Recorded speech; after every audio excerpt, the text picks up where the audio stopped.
কীর্তন শুনতে গেলে অঙ্কও শিখতে হবে। হ্যাঁ, কত হলো?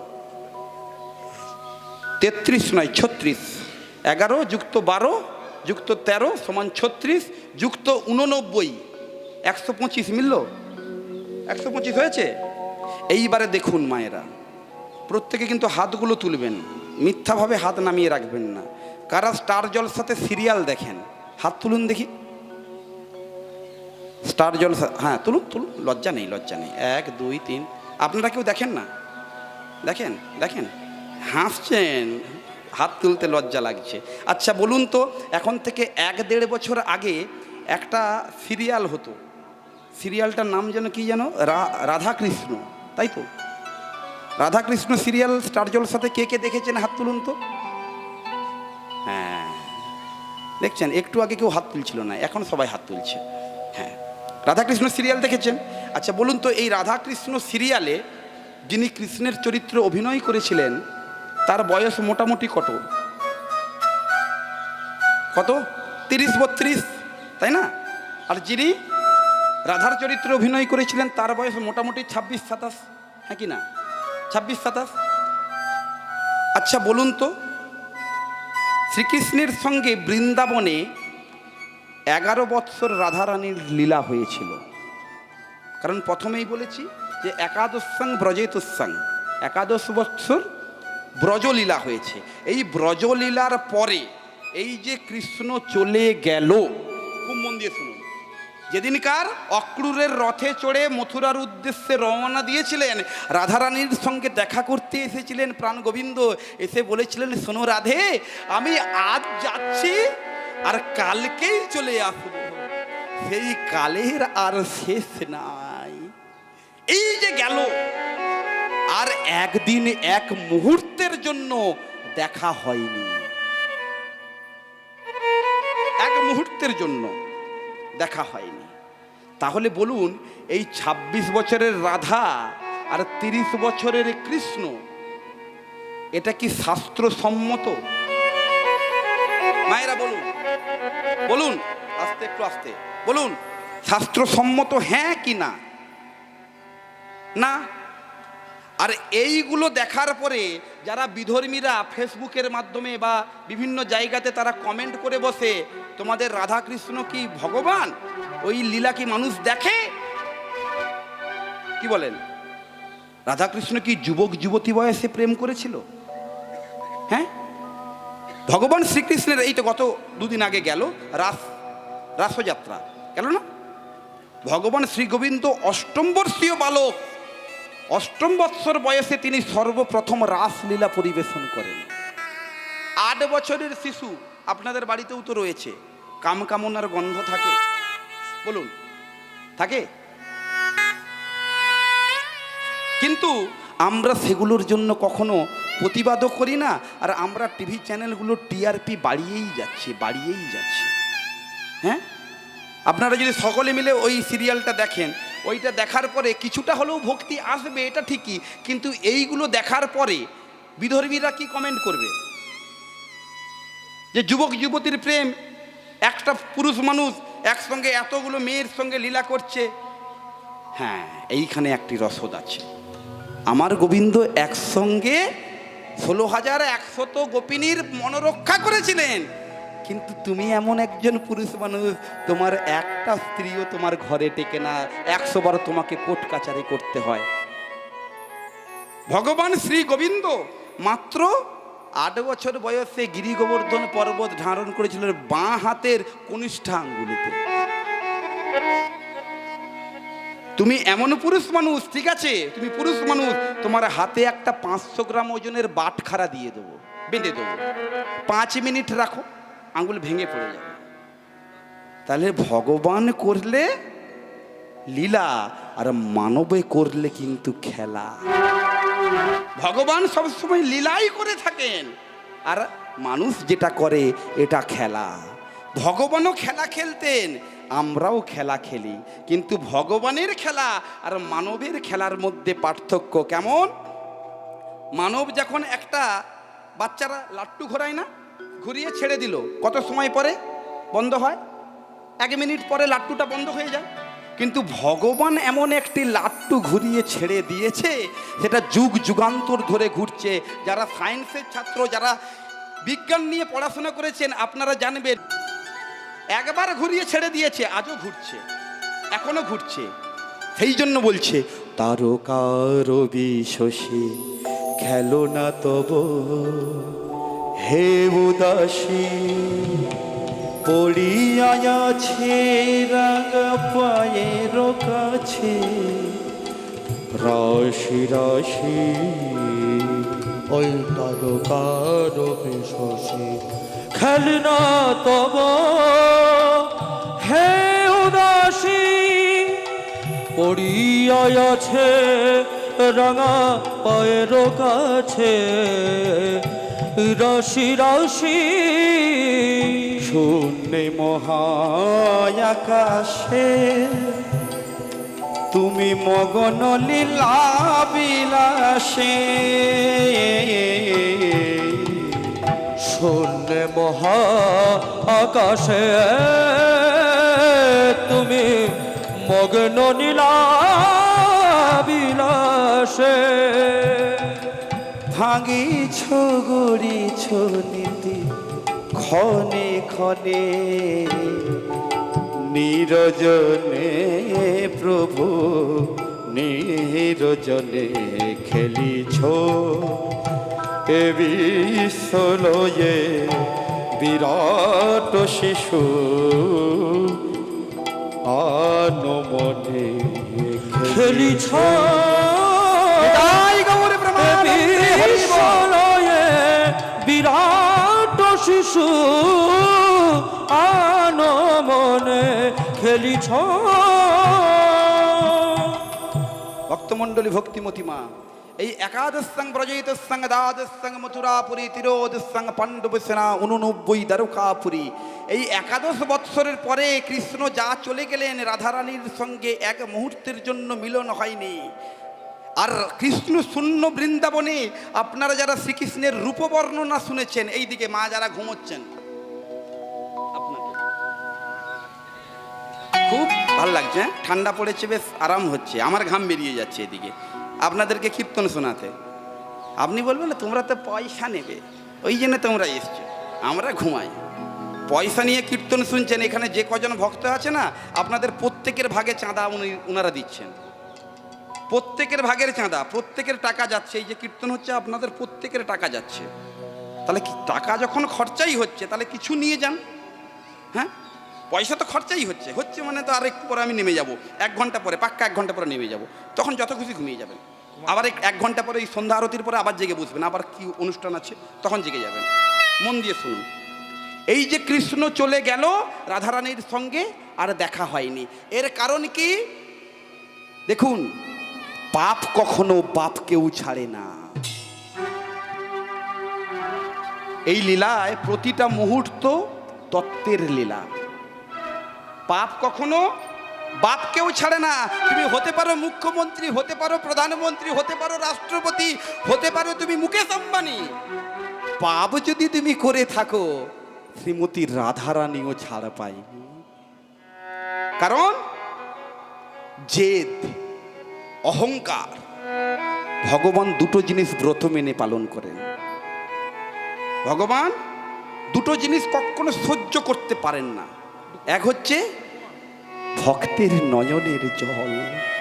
কোনো ভক্ত যদি হা কৃষ্ণ প্রাণ গোবিন্দ বলে একবার 2 ফোঁটা নয়নের জল তার চরণে অর্পণ করতে পারে, ভগবান না এসে পারেন না। আর 2, কোনো ভক্তের অহংকার। কোনো ভক্ত যদি অহংকার করে, ভগবান দর্পহারী মধুসূদন রূপে অবতীর্ণ হয়ে সেই ভক্তের অহংকার চূর্ণ বিচূর্ণ করে দেয়। আজকে প্রাণ গোবিন্দ বৃন্দাবনে নেই, কৃষ্ণ শূন্য বৃন্দাবন। তার একটাই পাপ, তার একটাই কারণ, শ্রীমতী রাধারানীর পাপের জন্য পাপ করেছিল। কি পাপ? এটা এ যুগে নয়, অনাদির আদি গোবিন্দ। হ্যাঁ, এইবারে একটা আসল তত্ত্ব জেনে নিই। আচ্ছা বলুন তো মায়েরা, এই দিকে ঠাকুমা ঘুমোচ্ছেন, এই হ্যাঁ, আপনি এইদিকে দিকে তাকান, আপনি, আপনাকেই বলছি। হ্যাঁ হ্যাঁ, আপনাকে এইদিকে তাকিয়ে থাকেন। হ্যাঁ, অন্যদিকে তাকানো যাবে না। আচ্ছা বলুন তো, আপনারা যে কৃষ্ণের ভজনা করেন সেটা কোন কৃষ্ণ? দাপর যুগের কৃষ্ণ? বলুন, দাপর যুগে যে কৃষ্ণ রাধারানীর সঙ্গে বাঁশি বাজিয়ে বাজিয়ে ঘুরতো, এই কৃষ্ণ? বা যেই লীলাটা আমরা এখন আপনাদের কাছে পরিবেশন করছি, এই কৃষ্ণ কি? ভুল হয়ে যাবে। কৃষ্ণ কৃষ্ণর মধ্যে পার্থক্য রয়েছে, সবই কৃষ্ণ, কিন্তু ভগবান আর অবতার। কৃষ্ণ অবতার, ভালো করে বুঝে নিন ব্যাপারটা। দাপর যুগের কৃষ্ণ ভগবান নয়, ঈশ্বর নয়, অবতার। কৃষ্ণ অবতার, গৌরাঙ্গ অবতার, শ্রীরামচন্দ্র অবতার, নারায়ণ অবতার। কিন্তু ভগবান কৃষ্ণ তাহলে কি জানা দরকার। আমরা শ্লোকের মাধ্যমে এক এক সময় বলি না, ঈশ্বর পরম কৃষ্ণ সতেচিদানন্দ বিগ্রহ অনাদিরাদি গোবিন্দ সর্বকারণের কারণ। সর্বকারণের কারণ।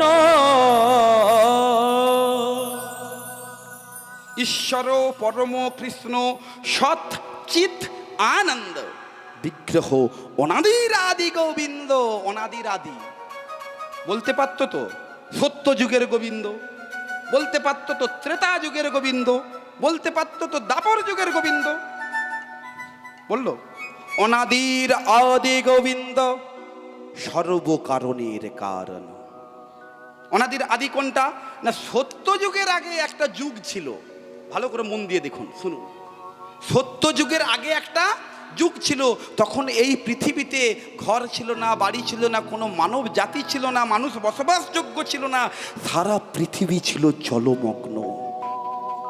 আর সেই জলের ভোটকানি, জলের ভোট জানেন তো, এই জলের ভোটকানি থেকে প্রাণ গোবিন্দ, জলের ভোটকানির উপরে প্রাণ গোবিন্দ বালক অবস্থায় শয়ন করে রয়েছে। চিত্রটি ভাবুন। আপনারা অনেকে দেখেছেন চিত্রতে বট পাতার উপরে কৃষ্ণ শুয়ে আছে, অনেকে দেখেছেন বট পাতার উপরে কৃষ্ণ শুয়ে আছে। কিন্তু এটা বট পাতা নয়, ভোটপত্র। জলের যে ভুটকানি হয়, এই ভোটপত্রের উপরে সেই গোবিন্দ যিনি শয়ন করেছিলেন, তিনিই হলেন ভগবান আর সব অবতার। এটা সত্য যুগের আগে। ভগবান কৃষ্ণ ভোটপত্রের উপরে শয়ন করতে করতে মনে করলেন, আমাকে যদি লীলা করতে হয় তাহলে আমাকে আমার সঙ্গীগণদের সৃষ্টি করতে হবে। বাম ভাগ থেকে সৃষ্টি করলেন শ্রীমতী রাধারানীকে। চরণ থেকে উৎপত্তি হলো গঙ্গা। অন্যান্য সখীগণকে প্রত্যেককে এক এক করে প্রাণ গোবিন্দ সৃষ্টি করলেন। এইবারে একদিন প্রাণ গোবিন্দর ইচ্ছে হয়েছিল বিরজার কুঞ্জে যাওয়ার। এই তত্ত্বটা আপনারা অনেকেই জানেন। বিরজার কুঞ্জে প্রাণ গোবিন্দ গিয়েছিল, দাঁড়িয়ে রেখেছিল শ্রীদামকে, শোনো শ্রীদাম, আমি বিরজার কুঞ্জে প্রবেশ করছি, অন্য কেউ যদি আসে তুমি দ্বার ছাড়বে না, আমার আজ্ঞা পালন করবে। এমন সময় প্রাণ গোবিন্দ লীলার জন্য, খুব মন দিয়ে শুনুন, এই দিকে চশমা পরা মা, এই দিকে, অন্যদিকে এই নয়, এইটুকু সময় একদম চোখে চোখ রেখে কীর্তন শুনতে হবে, চোখে চোখ রেখে। হ্যাঁ, প্রাণ গোবিন্দ লীলা বিহারের জন্য নিজের অঙ্গগন্ধ আকাশে বাতাসে ছড়িয়ে দিলেন। বাবু আপনারা ঠিক সময় মতো চলে যাবেন, আমি ঠিক দিয়ে দিচ্ছি। লীলা বিহারের জন্য আকাশে বাতাসে গন্ধ ছড়িয়ে দিলেন, নিজের অঙ্গগন্ধ। কৃষ্ণের অঙ্গগন্ধ আপনারাও পেতে পারেন। অগুরু, চন্দন, মৃগনাভি, কস্তুরী, এই তিনটা বস্তু নিজের হাতে একত্রিত করে গন্ধটা নেবেন। যেই গন্ধ উৎপন্ন হয় সেটাই হলো আমার প্রাণ গোবিন্দের অঙ্গগন্ধ। বুঝতে পেরেছেন? এই অঙ্গগন্ধ যখন আকাশে বাতাসে ছড়িয়ে দিলেন, শ্রীমতী রাধারানী কৃষ্ণের অঙ্গগন্ধের টানে ছুটতে ছুটতে এসে দাঁড়ালেন বিরজার কুঞ্জে। দাঁড়িয়ে রয়েছে শ্রীদাম। শ্রীদাম, আমার গোবিন্দকে তুমি দেখেছো? শ্রীদাম এক কথাই বলে দিল, আমি জানি না, আমি জানি না। আরে জানিনি শুনিনি নাইকো ঘরে, তিন কথায় দেবতাও হারে, আমি জানিনি। তখন সঙ্গে সঙ্গে শ্রীমতী রাধারানী বলে বসেছে, শোনো শ্রীদাম, তুমি যদি নাই জেনে থাকো তাহলে আমাকে দ্বারটা ছেড়ে দাও, আমি ভিতরে গিয়ে একবার দেখি। বলে দ্বার তো আমি ছাড়তে পারবো না, আমি আজ্ঞা রক্ষা করছি, আমি দ্বার ছাড়তে পারবো না। এইখন যখন দ্বার ছাড়লেন না, শ্রীমতী রাধারানীর সঙ্গে শ্রীদামের বাঘ বিতণ্ডা শুরু হলো। তীব্র যখন চরম পর্যায়ে, এই চরম পর্যায়ে গিয়ে শ্রীমতী রাধারানী অভিশাপ দিয়ে বললেন, শোনো শ্রীদাম, তুমি আজকে যে অসুর বৃত্তি আচরণ আমার সঙ্গে করলে, আমি তোমাকে অভিশাপ দিলাম, আগত দাপর যুগে তুমি শঙ্খসুর হয়ে জন্ম নেবে, তুমি অসুর কুলে পতিত হবে। নয়নের জলে শ্রীদাম ভেসে যায়, হয়ে রাধে, তুমি নাকি কৃপাময়ী, তুমি নাকি প্রেমময়ী, তুমি নাকি দয়াময়ী, তুমি কৃপা করো, তুমি এমন অভিশাপ দিও না, আমি কৃষ্ণ সখা শ্রীদাম, তুমি আমাকে এমন অভিশাপ দিও না, তুমি অভিশাপ ফিরিয়ে নাও। শ্রীমতী রাধারানী মুখ ঘুরিয়ে রইলেন। বারংবার অনুরোধ করা সত্ত্বেও শ্রীমতী রাধারানী মুখ ফেরালেন না। তখন সঙ্গে সঙ্গে শ্রীদামও ক্রুদ্ধ হয়ে অভিশাপ দিলেন, শোনো রাধে, আমিও কৃষ্ণের সখা, আমিও যদি কৃষ্ণকে এক মুহূর্তের জন্য ভালোবেসে থাকি, সেই কৃষ্ণের নামে আমি শপথ দিয়ে বলছি, তোমাকে অভিশাপ দিলাম, যে কৃষ্ণকে ছেড়ে তুমি এক মুহূর্ত থাকতে পারো না, সেই কৃষ্ণকে ছেড়ে তোমাকে 100 বছর কাটাতে হবে। নিতাই গৌর প্রেমানন্দে হরি বল। বুঝলেন? এই শ্রীদামের অভিশাপ, একে অপরকে অভিশাপ দিল। শ্রীমতী প্রাণ গোবিন্দ বাইরে এসে দেখছে এরা দুজনের নয়নে জল। কি ব্যাপার? রাধারানীকে বলছে, রাধে, কৃষ্ণ প্রাপ্তি, মায়েরা খুব মন দিয়ে এই কথাটা শুনুন, কৃষ্ণ প্রাপ্তি এতটা সহজ নয়। কৃষ্ণকে পেতে গেলে ধৈর্য শক্তি আগে চাই। যার যত ধৈর্য তার কৃষ্ণ প্রাপ্তি নিশ্চিত। ধৈর্য না থাকলে কৃষ্ণ পাওয়া যায় না। এই এখানে অনেক ভক্ত আমরা দেখেছি, যদিও এখানে নয় অন্যান্য আসরে দেখতে পাই, এখানের আপনারা ভক্তরা খুবই ভালো, এই যে মন দিয়ে আপনারা একভাবে বসে কীর্তন শুনছেন, কিন্তু অন্যান্য আসরে দেখতে পাই কিছু সময় 1 ঘন্টা 1.5 ঘন্টা কীর্তন ভাল লাগছে না, হয় হয় না, কি বলেন, কীর্তন ভাল লাগছে না, চ ঘুমাই চ। কৃষ্ণ নাম এমনই একটা বস্তু, এটা কানে গেল উপকার। তিতা কথায় আছে না, রুচুক না রুচুক খাও তিতা, আর বুঝো বা না বুঝো পড়ো গীতা। তুমি যদি পড়তে নাও পারো, তুমি বুঝতে পারছো না সংস্কৃত শ্লোক, উচ্চারণেও লাভ, ভগবানের ভগবত প্রাপ্তি হয়। এই যে বসে আছেন, অনেকে ঘুমোচ্ছেন, আমি জেগে জেগে ডেকে ডেকে কীর্তন শোনাচ্ছি, এটা আমার কাজ, এটা আমার কাজ, ডেকে হলেও উনাকে কীর্তন শোনাতে হবে। কিন্তু উনি যদি ঘুমিয়ে ঘুমিয়ে শুনছেন, ওনার কানে কিন্তু ঢুকছে, এতেও উপকার। পালিয়ে গিয়ে কোনো উপকার নেই, কোনো উপকার নেই। এই যে অভিশাপ দিল, শোনো, তোমরা একে অপরকে অভিশাপ দিলে, রাধে তোমার এতটুকু ধৈর্য শক্তি নেই আমার জন্য, আমি তো কিছু সময় পরে হলেও আমাকে দেখতে পেতে, কিন্তু এই যে শ্রীরাম অভিশাপ দিয়ে দিয়েছে, ও তো আমার ভক্ত, এর অভিশাপও ফলবে, আর তুমি শ্রীরামকে অভিশাপ দিলে শ্রীরামের অভিশাপও ফলে যাবে। নিতাই গৌর হরি বল। এসেছে দাপর যুগ, শঙ্খসুর হয়েছে, নিধন হয়ে গেছে, এইদিকে হয়েছে শ্রীমতী রাধারানীর পাপের পালা। ওই যে পাপ করেছে, ওই পাপ, কৃষ্ণ চলে গেছে 11 বছর বয়সে বৃন্দাবন ছেড়ে। ওই কৃষ্ণ যা চলে গেছে, যে কৃষ্ণকে ছেড়ে এক মুহূর্ত থাকতে পারতেন না, একটা পলক, চোখের পলক চলে গেলে মনে হতো 100 যুগ পার হয়ে গেছে, সেই কৃষ্ণকে ছেড়ে শ্রীমতী রাধারানী 100 বছর দিন কাটাচ্ছে। ছিন্ন বস্ত্র পরিধান করে অষ্ট সখীদের সঙ্গে নিয়ে সর্বদা মাটিতে আছাড় খাচাড় খাচ্ছে, কোথায় কৃষ্ণ, কোথায় প্রাণ বধুয়া। নয়নের জলে ভেসে যায়, নয়নের জলে ভেসে যাচ্ছে। তিনি বলছে, লোকে বলে যে নীলা নাকি কারো সয় না, লোকে বলে যে নীলা নাকি কারো সয় না, তাই আমার আকাশ মেঘে ঢাকা, নীল কভু হয় না নদী, আমার সুনীল সাগর শুধুই কেঁদে মরে। এ কি ব্যথা জাগে, বড় একা লাগে, চোখেতে মেঘ জমে,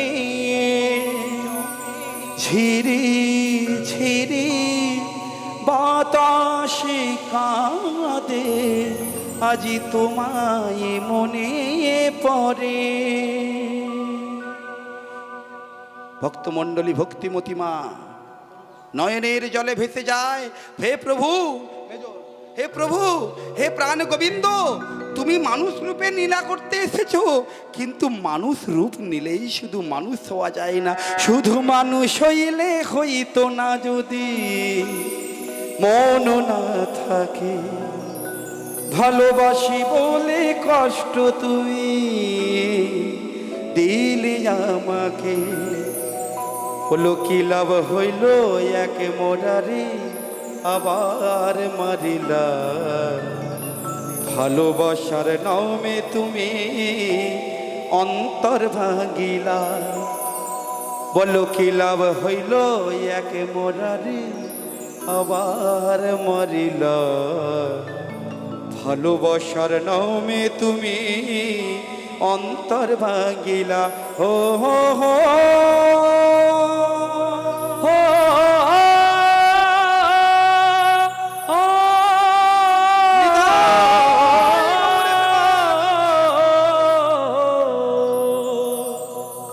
শ্রীমতী রাধারানী নয়নের জলে ভেসে যায়।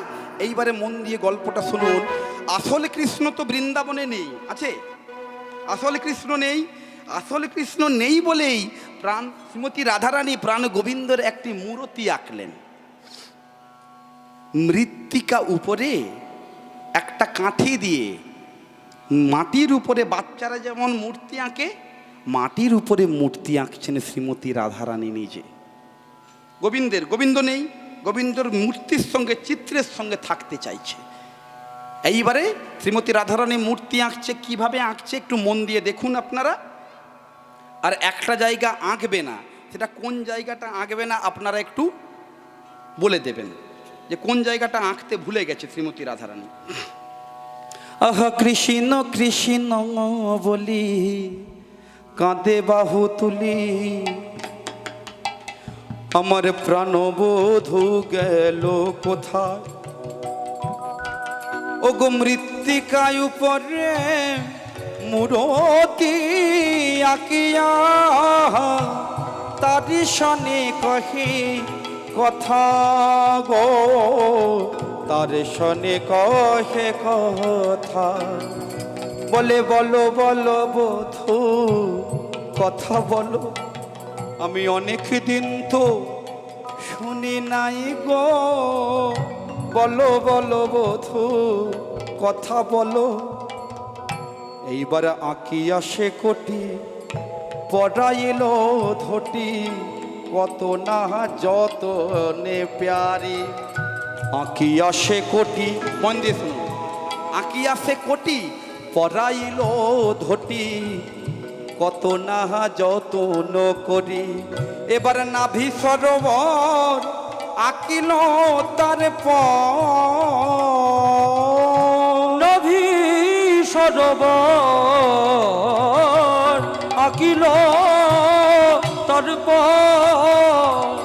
কত না যতন করি, কত না যতন করি। এবারে বাহু দুটি আঁকি ছলো ছলো আঁখি, মুরলি দিল সে করে। কম্বু কণ্ঠ কিবা অপরূপ শোভা, কম্বু কণ্ঠ কিবা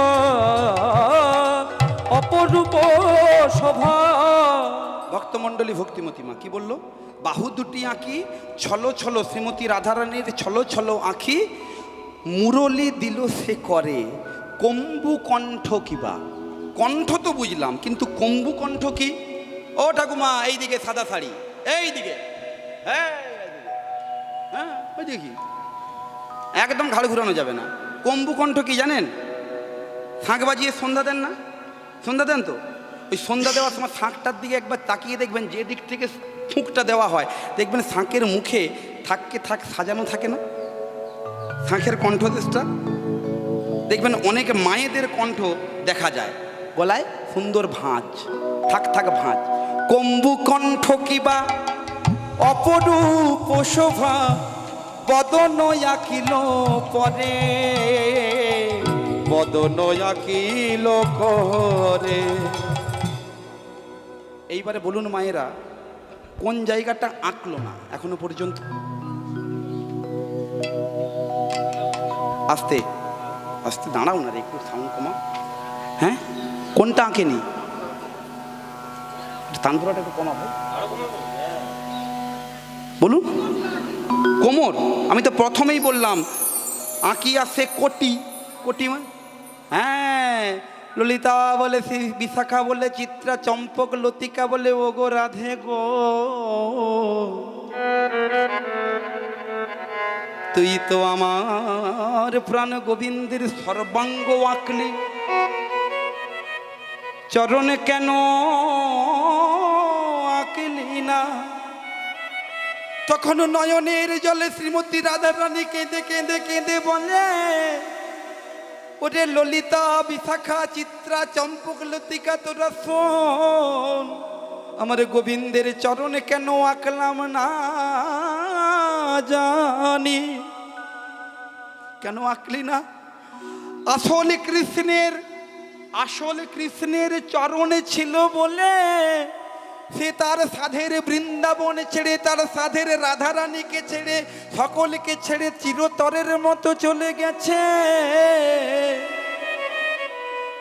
আমি যদি মৃত্তিকা মূর্তির চরণে কেঁদি, সেও যদি তার মতো আমায় ছেড়ে চিরতরের মধ্যে চলে যায়, আমি কাঁধে নিয়ে বাঁচব? আমি তাই তো চরণ আঁকি না, আমি চাই তো চরণ আঁকি না। সে যদি আমায় ছেড়ে চলে যায় গো, আমি তাই তো চরণ আঁকি না। এইবারে মুখ দিয়া কাঁদিয়া কাঁদিয়া তার সনে কহে কথা। মানে চিত্রটি এঁকেছে, ওই চিত্রের উপরে চিত্রটাকে জড়িয়ে ধরে শ্রীমতী রাধারানী শয়ন করে নিজের গালটিকে ওই মৃত্তিকা মূর্তির ওপরে রেখেছে। মৃত্তিকা মূর্তি কি কথা বলে? মুখ দিয়া কাঁদিয়া কাঁদিয়া তার সনে কহে কথা। দাস যদুনাথ কয় ওহে রসময়, যদুনাথ কয় ওহে রসময়, আসিয়া দেখো হেথায়, আসিয়া দেখো হেথায়। তুমি একেবারে সে দেখে যাও না, তুমি একবার সে দেখে যাও না। তোমার রাধা রানীর বিরহের দশা দশা বলতে গিয়া ফেটে একবার এসে দেখে যাও না, বলতে গিয়া ফেটে বিদায় যাই। গৌর একবার ভগবান এসে দেখে যাও না, চির কথা কি মনে পড়ে না। ভক্তমণ্ডলী, ভক্তিমতী মা শ্রীমতী রাধারানী ক্রন্দন করছে, আর এইদিকে আসতে এইদিকে নারদ মুনি, মন দিয়ে শুনুন, নারদ মুনি মনে করলেন যে আমি সত্য যুগে যুদ্ধ দেখেছি, দেবতা অসুরদের মধ্যে যুদ্ধ, ত্রেতা যুগে যুদ্ধ দেখেছি, দাপর যুগে যুদ্ধ দেখলাম, কুরুক্ষেত্রের যুদ্ধ, ত্রেতা যুগে রাম রাবণের যুদ্ধ। যতবার ভগবান অবতীর্ণ হয় অবতার রূপে, ততবারই কি শুধু যুদ্ধই লাগে? শুধু রক্তক্ষয়ী যুদ্ধ? আমি কি বিশুদ্ধ প্রেম কোথাও দেখতে পাবো না? এই কথা মনে করে নারদ মুনি বিশুদ্ধ প্রেম খোঁজার জন্য তিনি ছুটেছেন কিভাবে? এই দেখুন মায়েরা, খুব মন দিয়ে শুনুন। নারদ মুনিকে আপনারা এর আগে দেখেছেন না? হ্যাঁ বলছে হ্যাঁ, চিত্রেতে দেখেছেন। আর নারদ মুনির অনেক গুণকীর্তন আপনারা শুনেছেন। তিনি কেমন ধরনের মানুষ, কেমন ধরনের দেবতা ছিলেন? শুধু ঝগড়া লাগিয়ে দেয়, এর কথা ওর কাছে, ওর কথা তার কাছে বলে দিয়ে কোঁদল, হ্যাঁ, আর উনি ফায়দা লোটেন। এটা উনার চরিত্র। এতদিন সবাই জানতো, কারণ নারদ মুনির প্রসঙ্গে আমি আপনাদেরকে বলছি, এটা প্রবাদে আছে যে নারদ নারদ নারদ বলে কেউ যদি একবার কলা গাছে ঢিল তুলে দেয় বা 3 বার যদি নখে নখে ঠোকা দেয়, নারদ নারদ নারদ। আর অদূরে দেখতে পাচ্ছেন ওদের মধ্যে ঝগড়া লেগেছে, ঝগড়াটা যে পরিমাণ ছিল সেটা 10 গুণ বেড়ে যাবে। মানে আগে মুখে মুখে হচ্ছিল, এবার হাতাপাতি হবে। হ্যাঁ, নারদ মুনির একটা কায়দা আছে, এই নারদ নারদ নারদ বলে দূর থেকে ট্রাই মারবেন না কিন্তু কেউ। এই কীর্তন শুনে গিয়ে এটা দেখে ট্রাই মারবেন না। আমি জাস্ট এটা পূর্বের একটা গল্প বলছি। নারদ নারদ নারদ বলে যদি টোকা মারা যায় নখে নখে, তাহলে ঝগড়াটা 10 গুণ বেড়ে যায়। হ্যাঁ, আর এই নারদ মুনি সেই যে বৃন্দাবনে শুদ্ধ প্রেমের খোঁজে যাচ্ছে। একেলি বসিয়া নারদ চিনতে মনে মনে, একেলি বসিয়া নারদ চিনতে মনে মনে, কোথায় রহে শুদ্ধ ভক্তি পাইব কেমনে, কোথায় রহে শুদ্ধ ভক্তি পাইব কেমনে। এতে কো বলিয়া নারদ ঢেকিয়া এতে বলিয়া নারদ ঢেকিয়া রোহনে, এতে কো বলিয়া নারদ ঢেকিয়া এতে বলিয়া নারদ ঢেকিয়া রোহনে। নাচিতে নাচিতে গেলাম মধুর বৃন্দাবনে, নাচিতে নাচিতে গেলাম মধুর বৃন্দাবনে, নাচিতে নাচিতে গেলাম মধুর বৃন্দাবনে, নাচিতে নাচিতে গেলাম মধুর বৃন্দাবনে। তত্ত্বদর্শী নারদ ঋষি চারি পানে যায়, তত্ত্বদর্শী নারদ ঋষি চারি পানে যায়, তত্ত্বদর্শী নারদ ঋষি। কি হলো এই যে দিস যা, এই পিঁপড়ে দাদা, পিঁপড়ে ভর্তি হয়ে যায়। নানে রে, পিঁপড়া নয় রে। কি রে? উফ, জ্বলে গেল। কোথা হতে তাপ আসি লাগে মোর গায়, কোথা হতে তাপি আসি লাগে মোর গায়।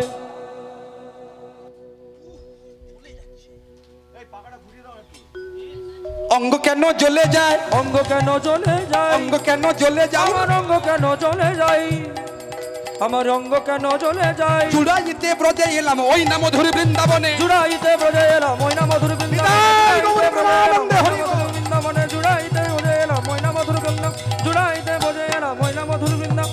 অঙ্গ কেন জ্বলে যায়, অঙ্গ কেন জ্বলে যায়, অঙ্গ কেন জ্বলে যায়। যেই না বৃন্দাবনে নারদ মুনি প্রবেশ করেছে, এই বৃন্দাবন তো আর আগের বৃন্দাবন নয়। এই বৃন্দাবনে এখন কৃষ্ণ নেই, সারা বৃন্দাবন যেন ঝলসে তছনছ হয়ে যাচ্ছে, জ্বলে পুড়ে ছাই হয়ে যাচ্ছে। লতা পাতায় আর শিহরণ হয় না, কোকিলের আর কুজন শোনা যায় না, ভ্রমরের গুঞ্জন শোনা যায় না, যমুনাও আর আগের মতো বয় না। সেই মিষ্টি মধুর প্রেমময় বৃন্দাবন যেন এখন দগ্ধ হচ্ছে। কিন্তু নারদ মুনি মনে মনে চিন্তা করলেন, কোথা থেকে তাপ আসছে, এত তাপ কোথা থেকে আসছে? সূর্যের তাপ না, এটা সূর্যের তাপ না। এই তাপের উৎস খুঁজতে খুঁজতে মায়েরা, তাপটা কোথা থেকে আসছে, এই তাপের উৎস খুঁজতে খুঁজতে নারদ মুনি এসে দাঁড়ালেন শ্রীমতীর রাধারানীর কুঞ্জের দ্বারে। অবস্থাটি নারদ মুনি পরিদর্শন করছেন। একবার কৃষ্ণ বলে রাধারানী দীর্ঘশ্বাস ফেলছে, কৃষ্ণ।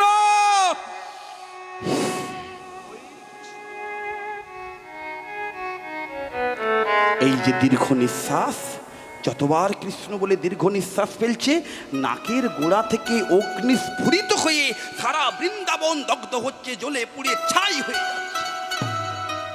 আহা, এমন প্রেম, প্রেম কি এমনই হয়? ভক্তমণ্ডলী, ভক্তিবতী মা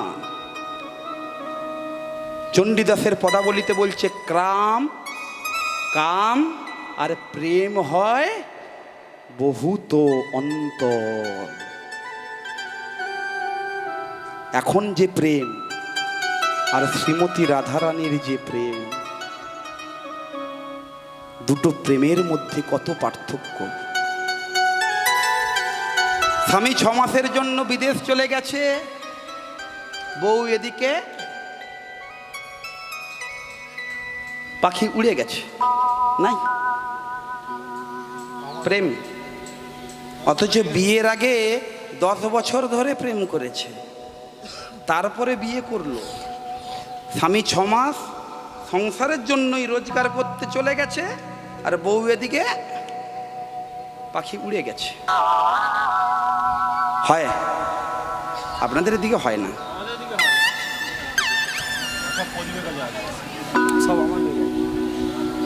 দেখুন, এই যে কাম আর প্রেম, দুটো আকাশ পাতাল পার্থক্য।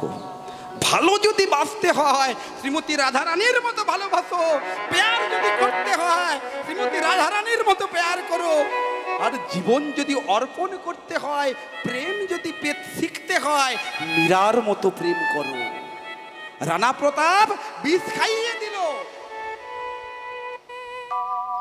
হঠাৎ করে রাজার ঘরে পড়লো যে সারা, কৃষ্ণ প্রেমে রাজকুমারী দিশে খারা, একাকিনী বসে কাঁদে যে মীরা। কি বসে কাঁদে যে মীরা।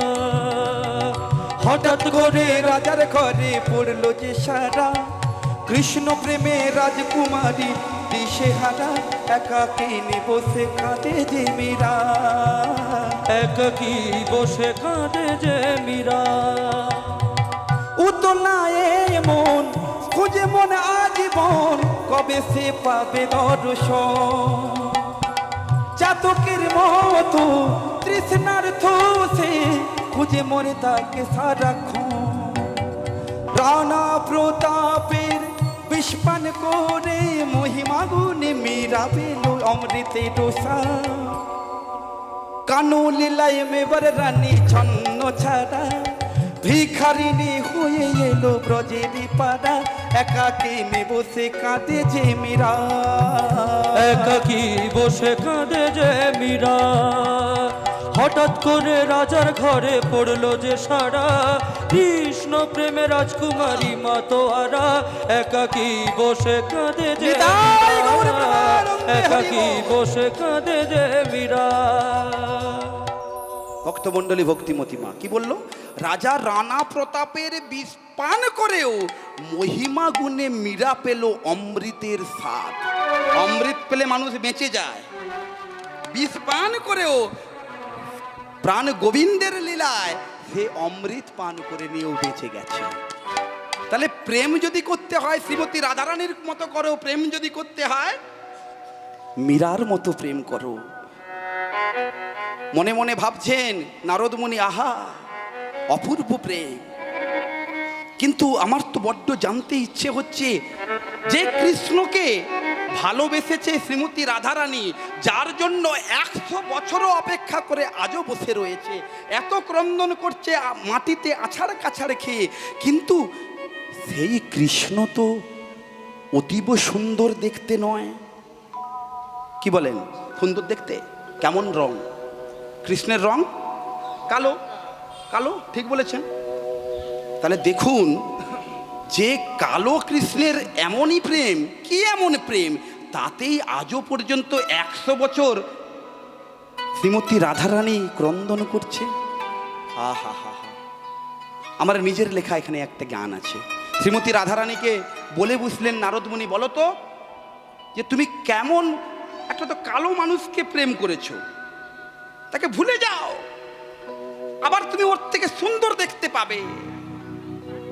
কি? তখন শ্রীমতী রাধারানী প্রশ্নের জবাব দিচ্ছে, শোনো নারদ,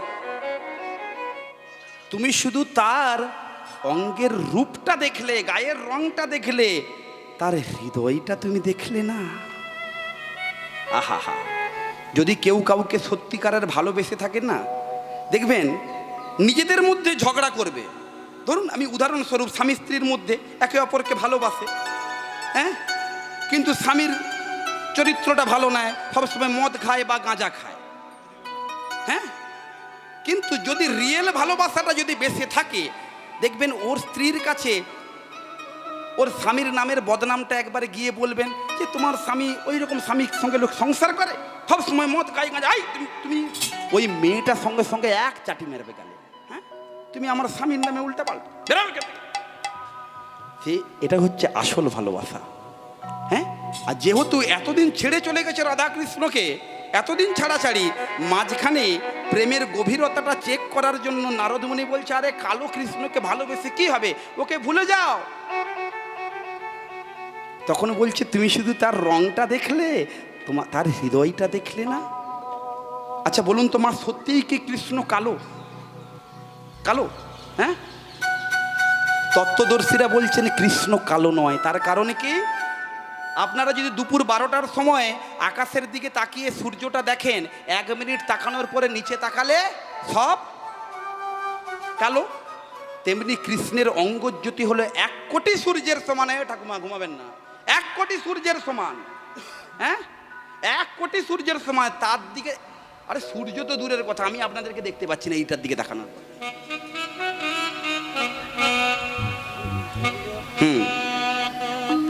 তাহলে কৃষ্ণের অঙ্গজ্যোতিটা কেমন বুঝতে পেরেছেন? 1 কোটি সূর্যের সমান, তার দিকে কেউ যদি তাকানোর পরে সব কিছু দেখে, সবই তো অন্ধকার কালো দেখবে।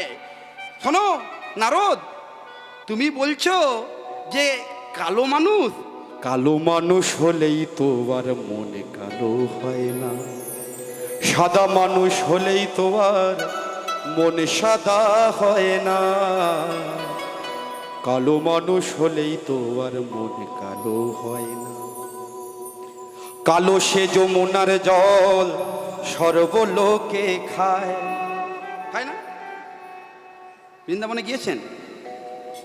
যমুনার রং কেমন? ফর্সা। কালো সে যমুনার জল সর্বলোকে খায়, কালো মেঘে বৃষ্টি হলে পৃথিবী জুড়ায়, কালো মেঘে বৃষ্টি হলে পৃথিবী জুড়ায়। বুঝতে পেরেছেন? কোন নারদ, তুমি রং দেখে বিচার করো না, রং দেখে মানুষের গুণ বিচার করতে যেও না। সে যাই হোক না কেন, আমার তার জন্য আজও পরাণটা কাঁদে। আমি তাকে পেতে চাই। নারদ, তুমি কি কোনোভাবে আমাকে সাহায্য করতে পারো? এইবারে দেখুন, নারদ মুনিকে দেখেছেন যে ঝগড়া লাগানোর দেবতা, কিন্তু আজকে এই প্রথমবারের মতো দেখতে পাবেন যে নারদ মুনি শুধু ঝগড়া লাগানোর দেবতা নয়, নারদ মুনি মিলনও ঘটাতে পারে। আজকে এটা প্রমাণ করবে। রাধারানীকে বললে, শোনো রাধে, তোমার নয়নের জল দেখে, তোমার পরিস্থিতি দেখে আমি এইটুকু বুঝতে পারলাম, তোমার মতো প্রেম আর পৃথিবীতে কেউ করতে পারে না। শোনো, আমি আজকে তোমার সামনে আমি তোমাকে প্রতিজ্ঞাবদ্ধ হলাম। আমি এতদিন ভগবানের নাম করতাম, কিন্তু আজকে আমি তোমার কাছে প্রতিজ্ঞাবদ্ধ হলাম, তোমার সঙ্গে যতদিন কৃষ্ণচন্দ্রের মিলন আমি ঘটাতে না পারবো, ততদিন পর্যন্ত আমি কৃষ্ণের নাম নেব না, ততদিন পর্যন্ত আমার প্রতিজ্ঞা অনড় থাকবে। প্রতিজ্ঞাবদ্ধ হয়েছে যে কৃষ্ণের সঙ্গে রাধার মিলন করাবে। এই কথা মনে করে যে কৃষ্ণের নাম নেব না বলেছে, কিন্তু প্রেম যদি পেতে হয় তাহলে তো রাধার নাম করতেই হয়। কি বলেন? হ্যাঁ মেজর, হ্যাঁ। এই কই রে আমার বিনে, এই বিনেটা দাও তো। নারদ মুনি বিনাটা স্কন্ধে ঝোলালেন। বলো বলো যন্ত্র, রাধা নাম মন্ত্র, যাগযজ্ঞ ব্রত ক্রিয়া কিছু নাহিয়া। বলো বলো যন্ত্র, রাধা নাম মন্ত্র, যাগযজ্ঞ ব্রত ক্রিয়া কিছু নাহি অন্ত। বলো বলো বিনে, রাধা নাম বিনে, বলো বলো দিনে, রাধা নাম বিনে। এই ত্রিভুবনে কিছু নাহি আর। বলো বলো যন্ত্র রাধা নাম মন্ত্র যাগযজ্ঞ ব্রতক্রিয়া কিছু নাহি অন্ত। জয় রাধে জয় রাধে জয় রাধে জয় রাধে জয় রাধে জয় রাধে জয় রাধে জয় রাধে জয় রাধে রাধে রাধে রাধে রাধে রাধে রাধে রাধে রাধে রাধে রাধে রাধে বৃন্দাবন ধাম। হাতগুলো একজনও বাকি রাখবেন না। এইদিকে বট গাছ, এই গাছের তলায় যারা বসে আছে, একজনও বাকি রাখা যাবে না। কীর্তন শুনছেন এত সময়, এইবারে রাধা নামে কাজে লাগাতে হবে। হাতগুলো লাগান, কিচ্ছু লজ্জা নেই। যেদিনকার শ্মশান ঘাটে যেতে হবে ঘুমসিটা পর্যন্ত কেটে নেবে, লজ্জা কিসের আবার? এইদিকে আমাকে বলতে হবে আপনাদেরকে, আমি বলবো না তো। সময় বুঝে বুঝে হাতগুলো কাজে লাগাতে হবে।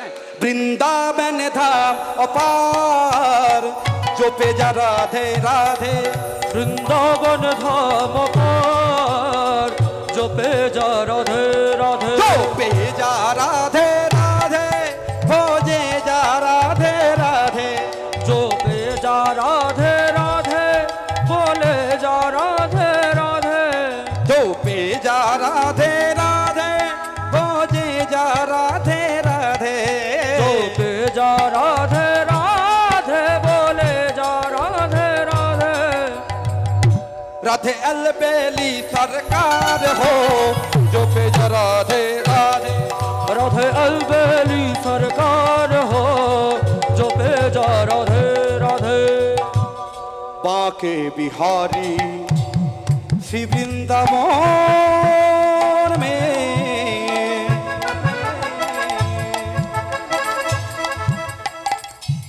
है मेरा दिल खो गया आके बिहारी वृंदावन में है मेरा दिल खो गया दिल खो गया दिल खो गया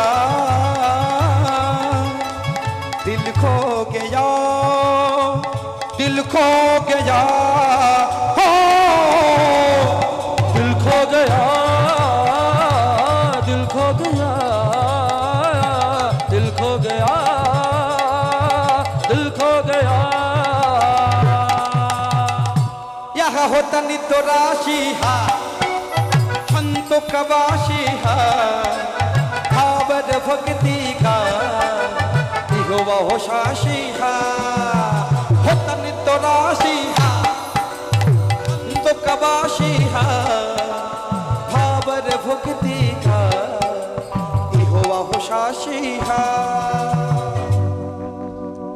বসে বসেও নাচা যায়। হ্যাঁ, এই একটা নাচের স্টাইল দিচ্ছি দেখুন। দিল খো গেয়া মানে মন হারিয়ে গেল। मन हारलो दिल खो गया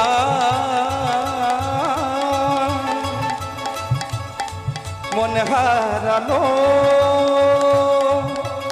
मन हारलो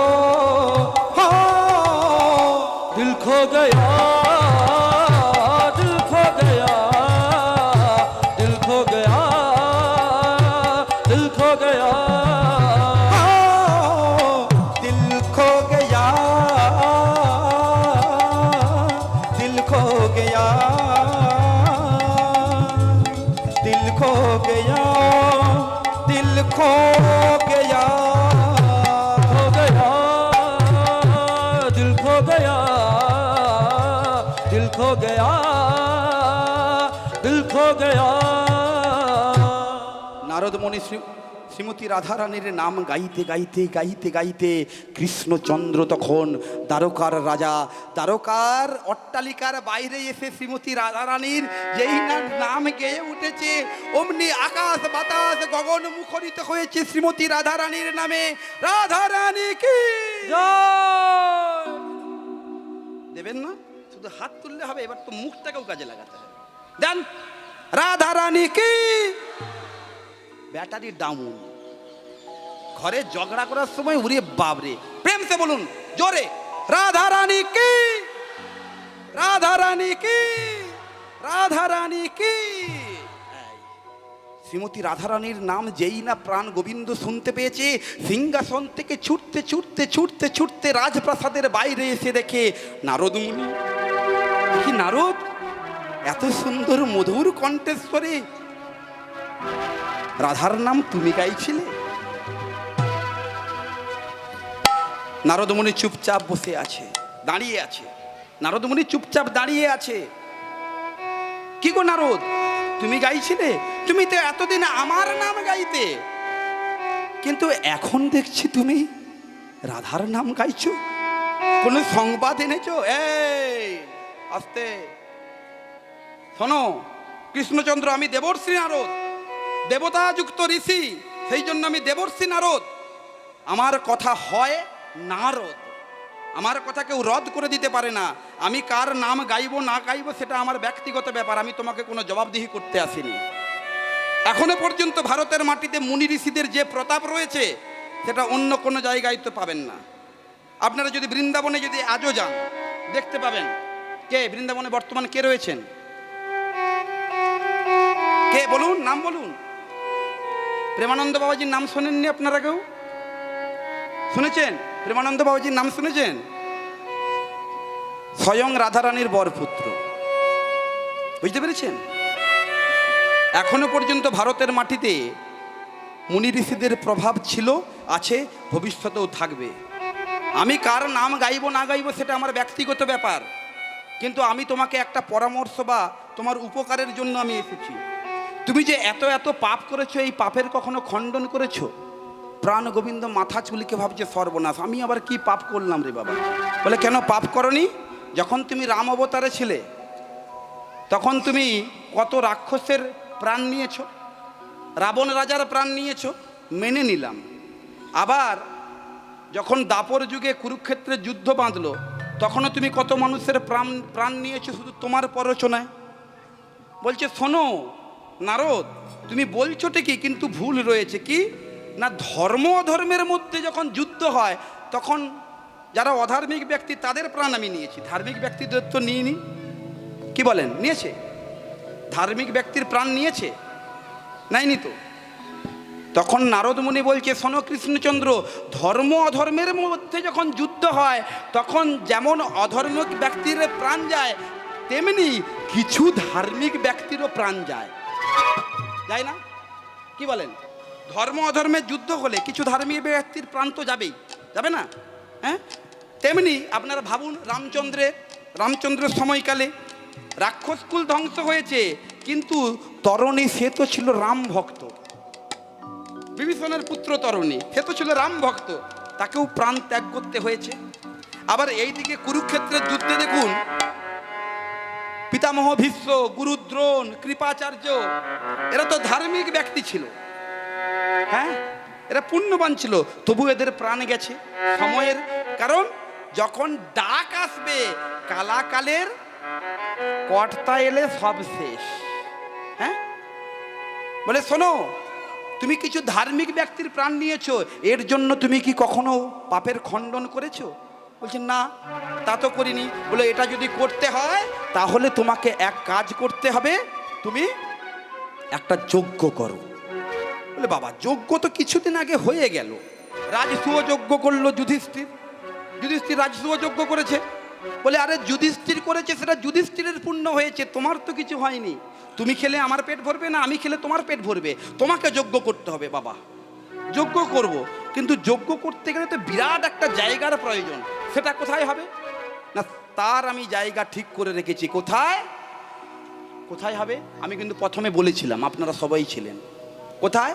বৃন্দাবনে। কোথায়? বলুন বলুন। এদিকে বাবা ঠিক বলেছে। হ্যাঁ হ্যাঁ, প্রভাসের তীরে যজ্ঞ হবে। কোথায় সেটা? এখন বর্তমানে কোথায়? গুজরাটে, সোমতীর্থ। আমি আগে বলে গেছি, ভুলে গেছেন? সোমতীর্থে, ওই গুজরাটের ওখানেই যজ্ঞ হবে, প্রভাসের তীরে। বলে বাহ, বলে সেখানে যখন যজ্ঞ হবে, যজ্ঞর স্থান, বলে ওখানেই কেন? না চাঁদ তার হারানো প্রভা। আমি একটু শর্টে তত্ত্বটা বলে যাই, হ্যাঁ, টাইম আমার হয়ে গেছে। চাঁদ নিজের গুরু পত্নীর দিকে কুনজর দেওয়ার জন্য চাঁদকে অভিশাপ দিয়েছিল দেবগুরু বৃহস্পতি যে 15 দিনের মধ্যে তোমার ক্ষয় হয়ে যাবে, 15 দিনের মধ্যে তোমার দেহ ক্ষয় হয়ে যাবে। এই ক্ষয় হতে হতে যখন এক কলা ঠেকেছে, তখন চাঁদের 27 জন স্ত্রী, দক্ষ রাজার কন্যা 27 জন স্ত্রী, তাদের ধ্যান ভেঙেছে যে আমাদের স্বামী কানা হোক খোঁড়া হোক, স্বামী তো থাকা জরুরি। সে যদি চলে যায় আমরা তো বিধবা হব অল্প বয়সে, তাহলে এদেরকে যদি বাঁচাতে হয়, তাহলে আমাদের বাঁচার মতো একমাত্র রাস্তা কৈলাস ধামে রয়েছে আমার জামাইবাবু। জামাইবাবু কেন? সতীর স্বামী। আর দক্ষ রাজার কন্যা তো সতী, আর 27 জন, মোট 64টি কন্যা। 27 জনকে চাঁদ বিয়ে করেছে, একজনকে শিব বিয়ে করেছে। তাহলে এদের সম্পর্ক কি? শালি আর জামাইবাবু। বলে জামাইবাবু বাঁচাতে পারে। জামাইবাবুর কাছে গিয়ে যখন আর্জি রেখেছে যে এইরকম ঘটনা হয়েছে, বলে এক কাজ করো, তাহলে তোমার ওই এক খণ্ড চন্দ্রকে নিয়ে আমার জোঁটার ভেতরে ঢুকিয়ে দাও। আপনারা অনেকে এই যে মহাদেবের চিত্রতে দেখেছেন, হ্যাঁ, কোথায়? ছটা, বাপরে, হবে না, 6টা পর্যন্ত আমি কোনো মতেই টানতে পারবো না। হ্যাঁ, এই যে 5টা আপনারা বলে রেখেছেন, তো আমরা যদি একটু আগে শুরু করে দিতেন আমি করে দিতে পারতাম। আমি দেখছি আর কতটা আমি হবি বুঝতে পেরেছি। আপনারা যাবেন, হ্যাঁ, ওনারা তো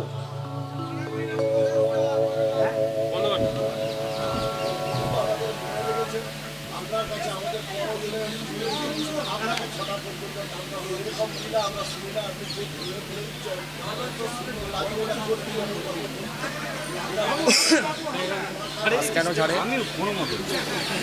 আমার কোনো মতে হবেই না। আমার রিকোয়েস্ট করলে আমার লাখ টাকা দিলে হবে না। আমি আরেক জায়গায় প্রোগ্রাম নষ্ট করতে পারবো না, কোনো মতে পারবো না। সমস্ত লোক আমাকে ছাড়ে। আমার আরেক জায়গায় প্রোগ্রাম আছে, আমি এখান থেকে 5:30 ছাড়বো। রিকোয়েস্ট করছে 5টা। চলো, 5:30 পর্যন্ত করে চলো। আমি 5:30 আমার ওখানে প্রোগ্রাম করতে পারবো না। আমি তোমার চালু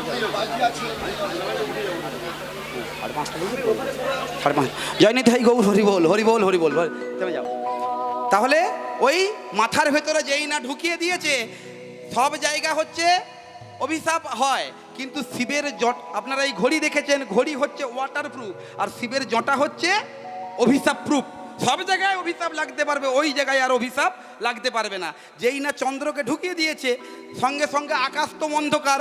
দেবগুরু বৃহস্পতি তপস্যায় যাবে রাত্রেবেলায়, যেই তপস্যায় যায় হুঁচুট খেয়ে পড়ে, তখন মনে মনে মাথা চুলকে ভাবে, কেন যে আমি চাঁদটাকে অভিশাপ দিলাম।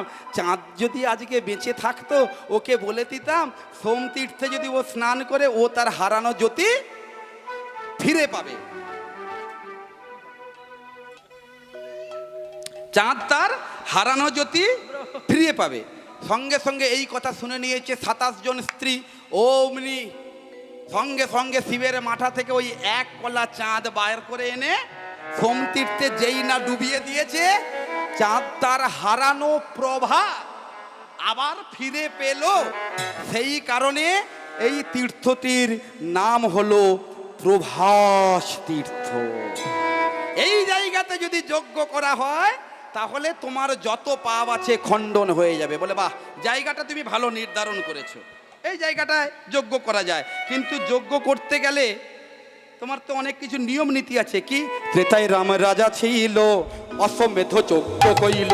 ত্রেতায় রাম রাজা ছিল, অশ্বমেধ যজ্ঞ করলো। দান ব্রত যজ্ঞ হবে এবে, দানবত যজ্ঞ হবে বে। শোনো বলি হে রাজন, ত্রিভুবনের নিমন্ত্রণ। শোনো বলি হে রাজন, ত্রিভুবন নিমন্ত্রণ। সবারে করিতে হইবে, সবার করিতে হইবে। সর্বশেষে দানে দিয়া ভিক্ষার ঝুরি স্কন্ধে লইয়া। সর্বশেষ দান দিয়া ভিক্ষার ঝুলি মাথায় লইয়া। যে যা চাইবে তাই দিবে, সবার আশা মিটাইবে। তুমি যে যা চাইবে তাই দেবে, সবার আশা মেটাইবে। দান করি বেহাসি মুখে, তুমি দান করিবে সদা হাসি মুখে। ভক্তমণ্ডলী, ভক্তিমতী মা, আমাদের মদন কাকু কোথায় গেল? যাবেন না? হয়ে গেছে? আচ্ছা, তাহলে এবার আমার পালা, তাহলে এবার আমার পালা। ঠাকুরের কি আমি আর ঠাকুরের কৃপায় ছাড়ছি না আপনাদেরকে। দেখুন, আমি কীর্তন শেষে আপনারা দেবেন না কিছু? দিতেই হবে, ছাড়বো না। এই দেখুন, দানটা করার সময় যদি মুখটা বাংলার 5 থাকে, এই রে কীর্তনিয়া বললো দিতেই হবে, না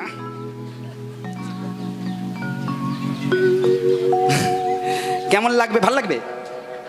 কীর্তনিয়া বললো দিতেই হবে, না ভাল লাগবে? দান যখন করবে, দান করিবে সদা হাসি মুখে।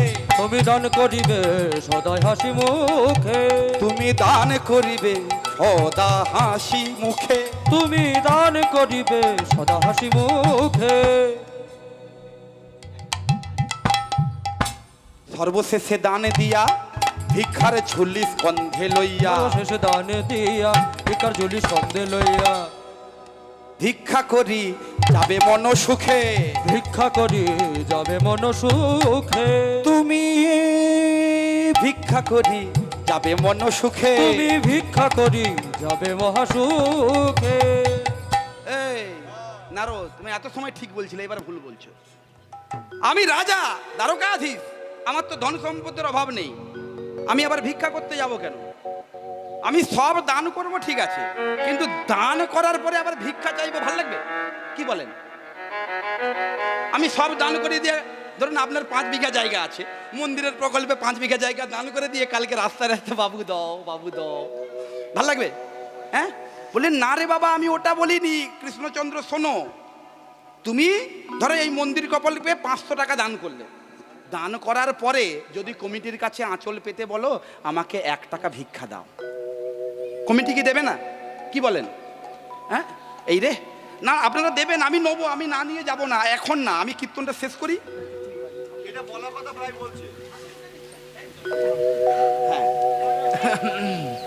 মায়েরা খুব মন দিয়ে শুনুন কথাটা।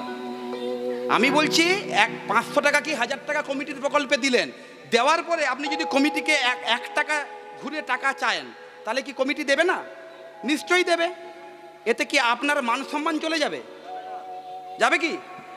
আরে আপনি 1000 টাকা দিয়েছেন, তার মধ্যে 1 টাকা চাইছেন, বলে আমার তো অর্থের অভাব নেই, আমি নেবো, মা একটু বসো তুমি, আমি তোমার কাছ থেকে নেবো। কেউ এখন দিতে আসবেন না, আমি নেবো, প্রত্যেকের কাছেই দান নেবো, এখন না, একটু দেরি আছে। এইবারে বলুন মায়েরা, যদি কেউ উঠবেন নেই, আপনি বসুন, আমি ঠিক সময় আমি বলে দিচ্ছি।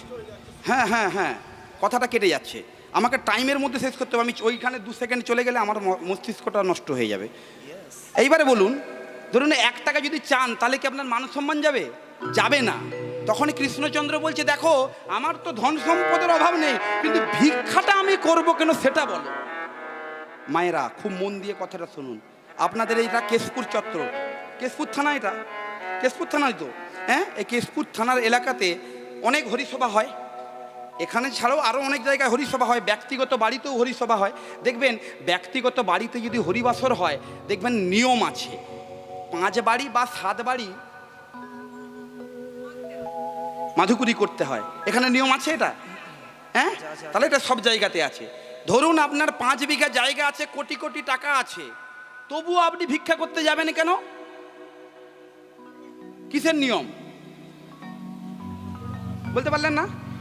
তোমার দানের অহংকার দূরে যাবে, দানের অহংকার দূরে যাবে, দানের অহংকার দূরে যাবে, তোমার দামের অহংকার দূরে যাবে। যেদিন কৃষ্ণ ভিক্ষা করবে নদিয়ায় গিয়ে গৌর হবে, কৃষ্ণ ভিক্ষা করবে নদিয়ায় গিয়ে গৌর হবে। দানের অহংকার দূরে যাবে, দানের অহংকার দূরে যাবে।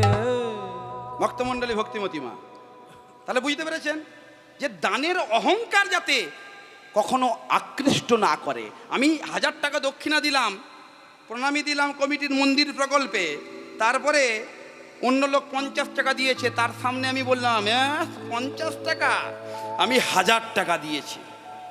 হ্যাঁ, এই যে অহংকার, এই অহংকার দেওয়া মানে ভস্যে ঘি ঢেলে দেওয়া। হ্যাঁ, যদি পেতে হয়, যদি কিছু পুণ্য অর্জন করতে হয়, কোনোদিন দান দিয়ে কাউকে বলবেন না আমি 1 লাখ দিলাম, আমি 2 লাখ দিলাম। আবার দেওয়ার পরে মনে মনে মনে হয় 1 লাখের জায়গায় 50,000 দিলে ভালো হতো, তাহলেও শেষ। যেটা দেবেন এক চিত্ত গেছে, চলে গেছে, ভগবানের উদ্দেশ্যে দিয়েছেন, চলে গেছে। এইভাবে তুমি যজ্ঞর আয়োজন করো। বলে যজ্ঞ করার পরে আমি তো এইভাবে যজ্ঞ করব, দান ব্রত যজ্ঞ।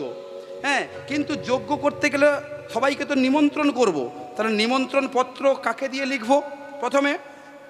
প্রথমে শঙ্কর রে, পরে শঙ্করী রে, তুমি শঙ্করে পরে শঙ্করী রে, গণপতি কার্তিকে রে, সেজে পদ্মজনী লক্ষ্মী বিনা পানি পত্র লিখে জনে জনে, সেজে পদ্মজনী লক্ষ্মী বিনা পানি পত্র লিখে জল জনে করে। একে একে পত্র লিখে যে দিল, একে একে পত্র লিখে যে দিল, একে একে পত্র লিখে যে দিল, একে একে পত্র লিখে যে দিল। যথাযোগ্য সম্বোধনে যে কথা যার ভালো লাগে, যথাযোগ্য সম্বোধনে যে যার কথা ভালো লাগে, যথাযোগ্য সম্বোধনে একে একে পত্র লিখে দিল, একে একে পত্র লিখে দিল। বাহ! তাহলে প্রথমে শঙ্করে, পরে শঙ্করী রে। প্রথমে শঙ্করকে কেন? কারণ শিববিহীন যজ্ঞ করেছিল কে? শিববিহীন যজ্ঞ করেছিল দক্ষ রাজা, দক্ষ যজ্ঞ বেঁধে গেল। হ্যাঁ, তাহলে শিবকে আগে নিমন্ত্রণ করতে হবে। এই নিমন্ত্রণ পত্র সবাইয়ের নামে লেখার পরে বলরাম দাদা পাশে দাঁড়িয়েছিল, কৃষ্ণকে বলছে, ভাই কানাই, ওরে ভাই কানাই, তুই সবার নামে চিঠি লিখলি, কিন্তু আমরা যাদের কোলে পিঠে চড়ে বড় হয়েছি সেই বাবা মায়ের নামে তো তুই কোনো চিঠি লিখলি না। মাতা যশোদা, নন্দরাজা, শ্রীদাম সুদাম, দাম সুদাম, তাদের নামে তো কই কোনো চিঠি লিখলি না। তখন প্রাণ গোবিন্দ বলে, ও গো দাদা গো, আমি সবার নামে চিঠি লেখার শিক্ষা পেয়েছি মা বাবার কাছে, কিন্তু আমি আমার ঘরের লোকের নামে কিভাবে চিঠি লিখি? ও মা, আপনার বাড়িতে যদি আপনার ছেলে অনুষ্ঠান করে, এই তুমি বাড়িতে অনুষ্ঠান করতেছ, মদন কাকুকে নিমন্ত্রণ করবে? বাবা, কালকে কিন্তু অনুষ্ঠানে তোমাকে আসতে হবে, বলবে? কারণ যার বাড়িতে অনুষ্ঠান হচ্ছে তাকে তো আসতেই হবে। আমি তো সেই শিক্ষা পাইনি। বলছে, শোন ভাই, তুই খুব বড্ড চালাক, তুই বড্ড চতুর, চাতুরালি করিস না। আমি তোর বড় দাদা, তুই মা বাবার নামে তুই চিঠি লেখ, কারণ আমরা এত বছর হয়ে গেল আমাদের মা বাবার সঙ্গে আমাদের সাক্ষাৎ এক মুহূর্তের জন্য হয়নি, চিঠি লিখে বৃন্দাবনে বার্তা পাঠা। এই সঙ্গে সঙ্গে যশোদা মা নন্দরাজার নামে চিঠি লিখলো, শ্রীদাম সুদাম, দাম বসুদামের নামে চিঠি লিখলো। সেখান থেকে আড়ালে গিয়ে, কারণ দাদার কাছে তো প্রেমিকার নামে চিঠি লেখা সম্ভব নয়, সেখান থেকে আড়ালে গিয়ে শ্রীমতী রাধারানীর নামে চিঠি লিখছে। ও গো রাধে গো, ও গো প্রেমময়ী কৃপাময়ী রাধে, তোমার জন্যই আমি নিমন্ত্রণ পত্র পাঠালাম। আমি তোমার প্রেমে প্রেমিত হয়ে, তোমার ভাবে ভাবিত হয়ে, ও গো রাধে গো, এই প্রভাসের তীরে আমি যজ্ঞ করব, সেখানে তোমাকে আসতে হবে। তুমি তো জানো না রাধে, তোমার জন্য আমি আমার বুকের মধ্যে যেন একটি তাজমহল গড়েছি, প্রাসাদ তোমার বুকে ভালোবাসা রয়েছে, একটা তাজমহল গড়েছি শুধু ভালোবাসা, যমুনার কুলে হৃদয়ে আমার, হৃদয়ে আমার শুধু, হৃদয়ে আমার একটা তাজমহল গড়েছি শুধু ভালোবাসায়। হৃদয়ের প্রেমকে নতুন করে চার দেওয়ালে রেখেছি, মনের তুলিতে রঙ মাখিয়ে আলপনা এঁকে রেখেছি যমুনার কুলে না হৃদয়ে আমার যমুনার কুলে না হৃদয়ে আমার, হৃদয়ে আমার, শুধু হৃদয়ে আমার। ও গো রাধে গো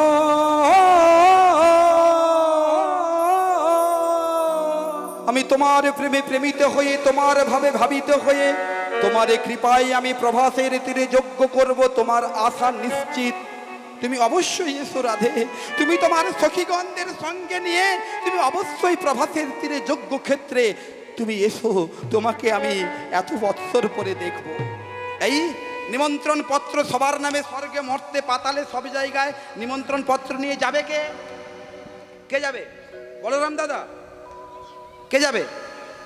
বলুন বলুন আস্তে, কে যাবে?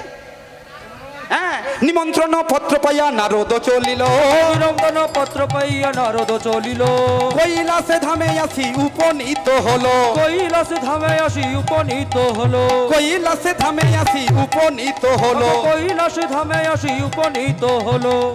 পত্র পারি ভোলানাথের আনন্দিতম, ওই তত্রদর্শী ধরনাথের আনন্দিতম, পত্র পেয়ে ভোলানাথের আনন্দিতম, পত্র পেয়ে ভোলানাথের আনন্দিতম। বম বম করি ভোলা করয়ে নত, বুম বুম করি ভোলা করয় নর্তন, বুম বুম করি ভোলা করয় নর্তন, বুম বুম করি ভোলা করয় নর্তন। আনন্দ ধরে না, আনন্দ ধরে না, আনন্দ ধরে না, আনন্দ ধরে না, নিমন্ত্রণ পত্র পাইয়া আনন্দ ধরে না, নিমন্ত্রণ পত্র পাইয়া আনন্দ ধরে না, নিমন্ত্রণ পত্র পাইয়া প্রভাস নদীর তীরে যাবে, নিমন্ত্রণ পত্র পাইয়া প্রভাস নদীর তীরে যাবে, নিমন্ত্রণ পত্র পাইয়া প্রভাস নদীর তীরে, নিমন্ত্রণ পত্র পাইয়া প্রভাস নদীর তীরে, নিমন্ত্রণ পত্র পাইয়া প্রভাস নদীর তীরে। আনন্দ ধরে না, আনন্দ ধরে না, আনন্দ ধরে না। স্বর্গমর্ত পাতালে নিমন্ত্রণ করার পরে নারদ মুনি এসে পৌঁছেছেন কোথায়? বৃন্দাবনে। বৃন্দাবনে এসেছে, এইবারে বৃন্দাবনে এসে দেখে শ্রীরাম সখা পটেতে আঁকা মূর্তি করে শ্রীরাম সখা পটেতে আঁকা মূর্তির করে করি। ভক্তমণ্ডলী ভক্তিমতী মা, কৃষ্ণ নেই বৃন্দাবনে, শ্রীদাম সুদাম দাম বসুদাম যত যত সখাগণ তারা ফলমূল মিষ্টান্ন নিয়ে ছবির সামনে দেখে শ্রীদাম সখা পটেতে আঁকা মূর্তি করে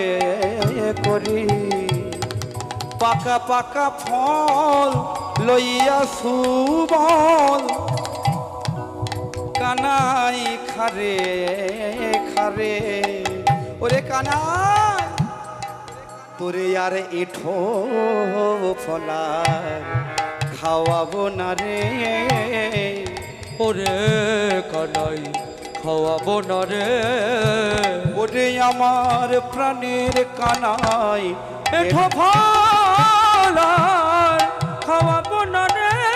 দেখে নন্দ পিতা জেলেছে চিতা প্রাণেতে জীবার তরে, মাতা যশোমতী করে নবনী কানাই খারে খারে।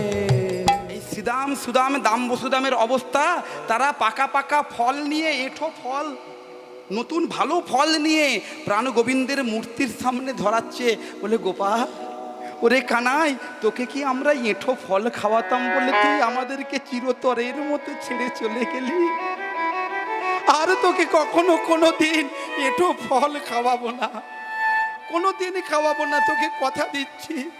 নারদ মুনি দর্শন করছে, এমন সময় নারদ মুনি তার সামনে গিয়ে বলছে মায়েরা এইদিকে যাক, এইদিকে দেখুন। হ্যাঁ, নারদ মুনি গিয়ে বলছে, ও শ্রীদাম তোমরা নয়নের জল আর ফেলো না, কারণ তোমাদের আজকে খুব সুখের দিন, কারণ তোমার প্রাণ কানাই, তোমার ভাই কানাই তোমাদের জন্য নিমন্ত্রণ পত্র পাঠিয়েছে, প্রভাসের তীরে সে যজ্ঞ করবে। আর সেই যজ্ঞ ক্ষেত্রে যজ্ঞ করতে গেলে যে ব্রতী হয় সে তো আর ভাত রুটি খেতে পারবে না, পারবে? হ্যাঁ, তাকে ফল খেতে হবে, ফল খেয়ে যজ্ঞ করবে। বৃন্দাবনের গাছের যত পাকা পাকা সুমিষ্ট ফল আছে সেই ফলগুলো তুমি কানাইয়ের জন্য নিয়ে যেও ওই প্রভাসের তীরে। একটু পরেই মাতা যশোমতীর দ্বারে এসে দেখে নন্দ রাজা বিরাট একটি চিতা সাজিয়েছে। নন্দ পিতা জ্বেলেছে চিতা প্রাণেতে জীবার তরে, মাতা যশোমতী করে নবনী। গোপাল খারে খারে গোপাল, গোপাল খানে খারে। নারদ মুনি গিয়ে বলছে, পিতা নন্দ আপনাকে আর মরতে হবে না, আপনাকে আর মরতে হবে না, মরার সময় চলে গেছে। এই দেখুন আপনাদের গোপাল দ্বারকা থেকে আপনাদের জন্য চিঠি পাঠিয়েছে। দেখুন কি লেখা আছে, পড়ে দেখুন একবার। মাতা যশোমতী পাশে শুনলেন, কে কে কার কণ্ঠস্বর, কে? আমার গোপাল এলি। মা, কৃষ্ণ বিহনে কৃষ্ণের জন্য কেঁদে কেঁদে, গোপালের জন্য কেঁদে কেঁদে তুমি চোখের মণিটুকুও হারিয়ে ফেললে। হ্যাঁ মা, মা তুমি কেঁদো না মা, আমি নারদ, আমার কথা হয় নারদ, আমার কথা কেউ রদ করে দিতে পারে না। আমি তোমাকে যে চিঠিপত্র এনে দিয়েছি এতে তো তোমার গোপালের স্পর্শ রয়েছে। ওই চিঠিটা নিয়ে একবার নিজের চোখে বুলিয়ে নাও, দেখবে পরশমণির পরশে যদি লৌহ সোনা হয়ে যায় তাহলে এই চিঠির পরশে কেন তোমার নয়নে দৃষ্টিশক্তি ফিরবে না মা? একবার বুলিয়ে নাও। সঙ্গে সঙ্গে যশোমতী যেই না ভুলিয়ে নিয়েছে, হে বাবা আমি তো সব দেখতে পাচ্ছি, কিন্তু আমার গোপাল বিহনে আমি তো কিছু দেখতে চাই না। মা তুমি কেঁদো না মা, তোমার গোপালের নিমন্ত্রণ পত্র এসেছে মা, প্রভাসের তীরে যজ্ঞ করবে। কি সুন্দর চিঠি লিখেছে দেখো, নন্দ রাজার হাতে চিঠিটা দিয়েছে। বাবা আমি তোমাদের গোপাল, আমি প্রভাসের তীরে যজ্ঞ করব বাবা। আমার যজ্ঞে আমি তো ছোটবেলা থেকে অনেক অসুর বধ করেছি। দেখুন বাবা লিখছে চিঠিতে, আমি ছোটবেলা থেকে অনেক অসুর বধ করেছি, কিন্তু যজ্ঞ টজ্ঞ তো আমি কোনোদিন করিনি। কৃষ্ণ যে ছোট বয়স থেকে অসুর বধ করেছে, হ্যাঁ মাত্র 6 মাস বয়সে পুতনাকে বধ করে দিল।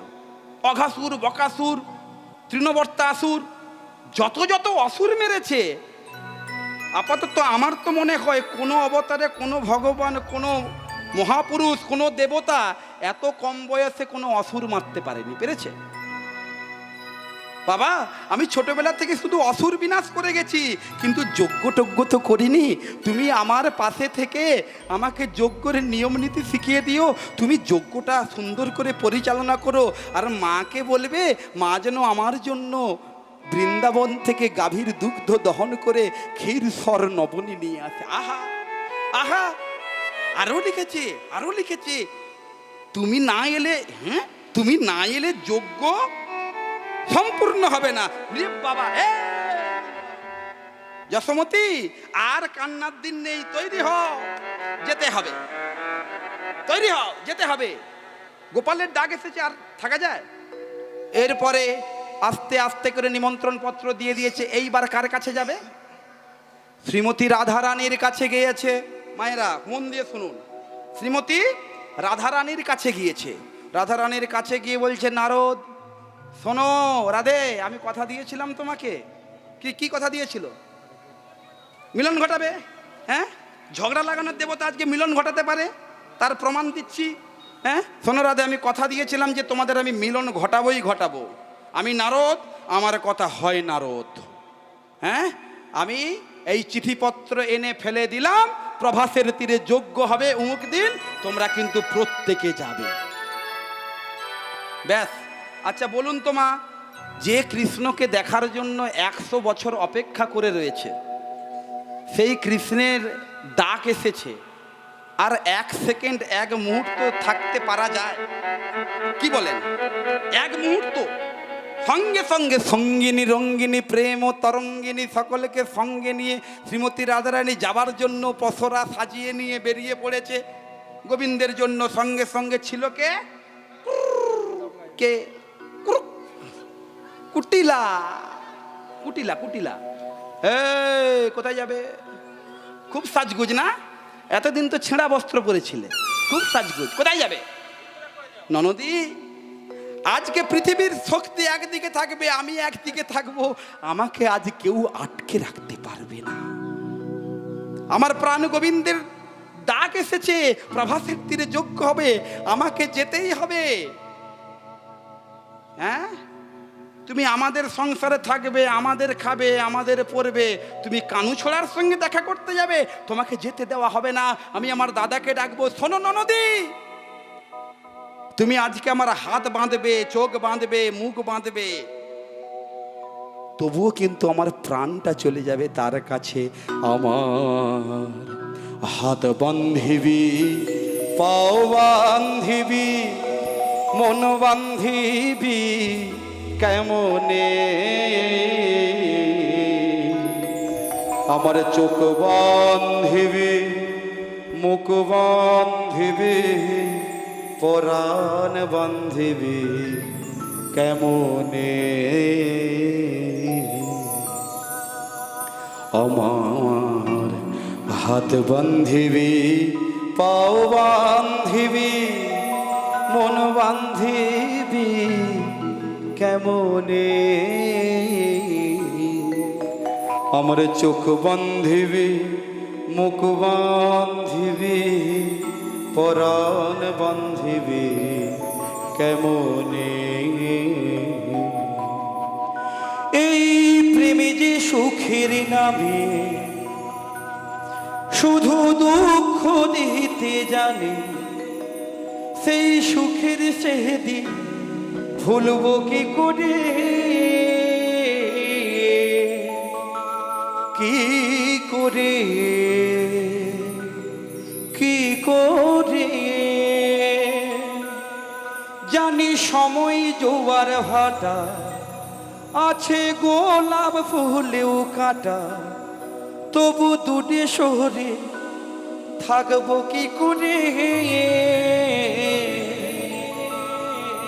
কি করে, কি করে? হিয়া জলে, হিয়া জলে, হিয়া জলে, হিয়া জলে, নেভে না যে, নেভে না যে, আখি জলে, আখি জলে। ওরে মনে ব্যথায় ব্যথায় চোখের পাতায়, ভালোবাসায় বৃষ্টি নামিছে না। নারে নারে নারিও মনে পীড়িত করিস না। নরে নরে নরে অমন পীড়িত করিস না। ননদী গো,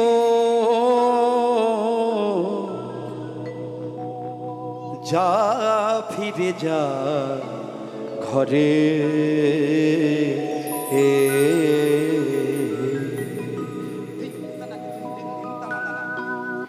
ননদী গো, যা ফিরে যা ঘরে। হে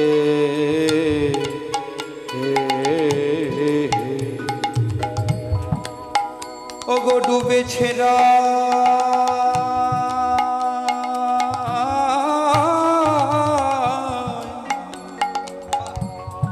কলঙ্কিনী গো, ওই না কৃষ্ণ প্রেম সাগরে। যা ফিরে যা ঘরে, যা ফিরে যা ঘরে। ওগো ঝুলন দোলা নৌকা বিলা, সবই হইল সে। ওগো ঝুলন দোলায় নৌকা সবই হইল সে। ওগো প্রভাসে চলেছি আমি, যেথায় বন্ধুর দে যা ফিরে যা ঘরে, যা ফিরে যা ঘরে, যা ফিরে যা ঘরে, যা ফিরে যা হরি ঘরে। দারুণ বাজালি বাবু, খুব সুন্দর হচ্ছে।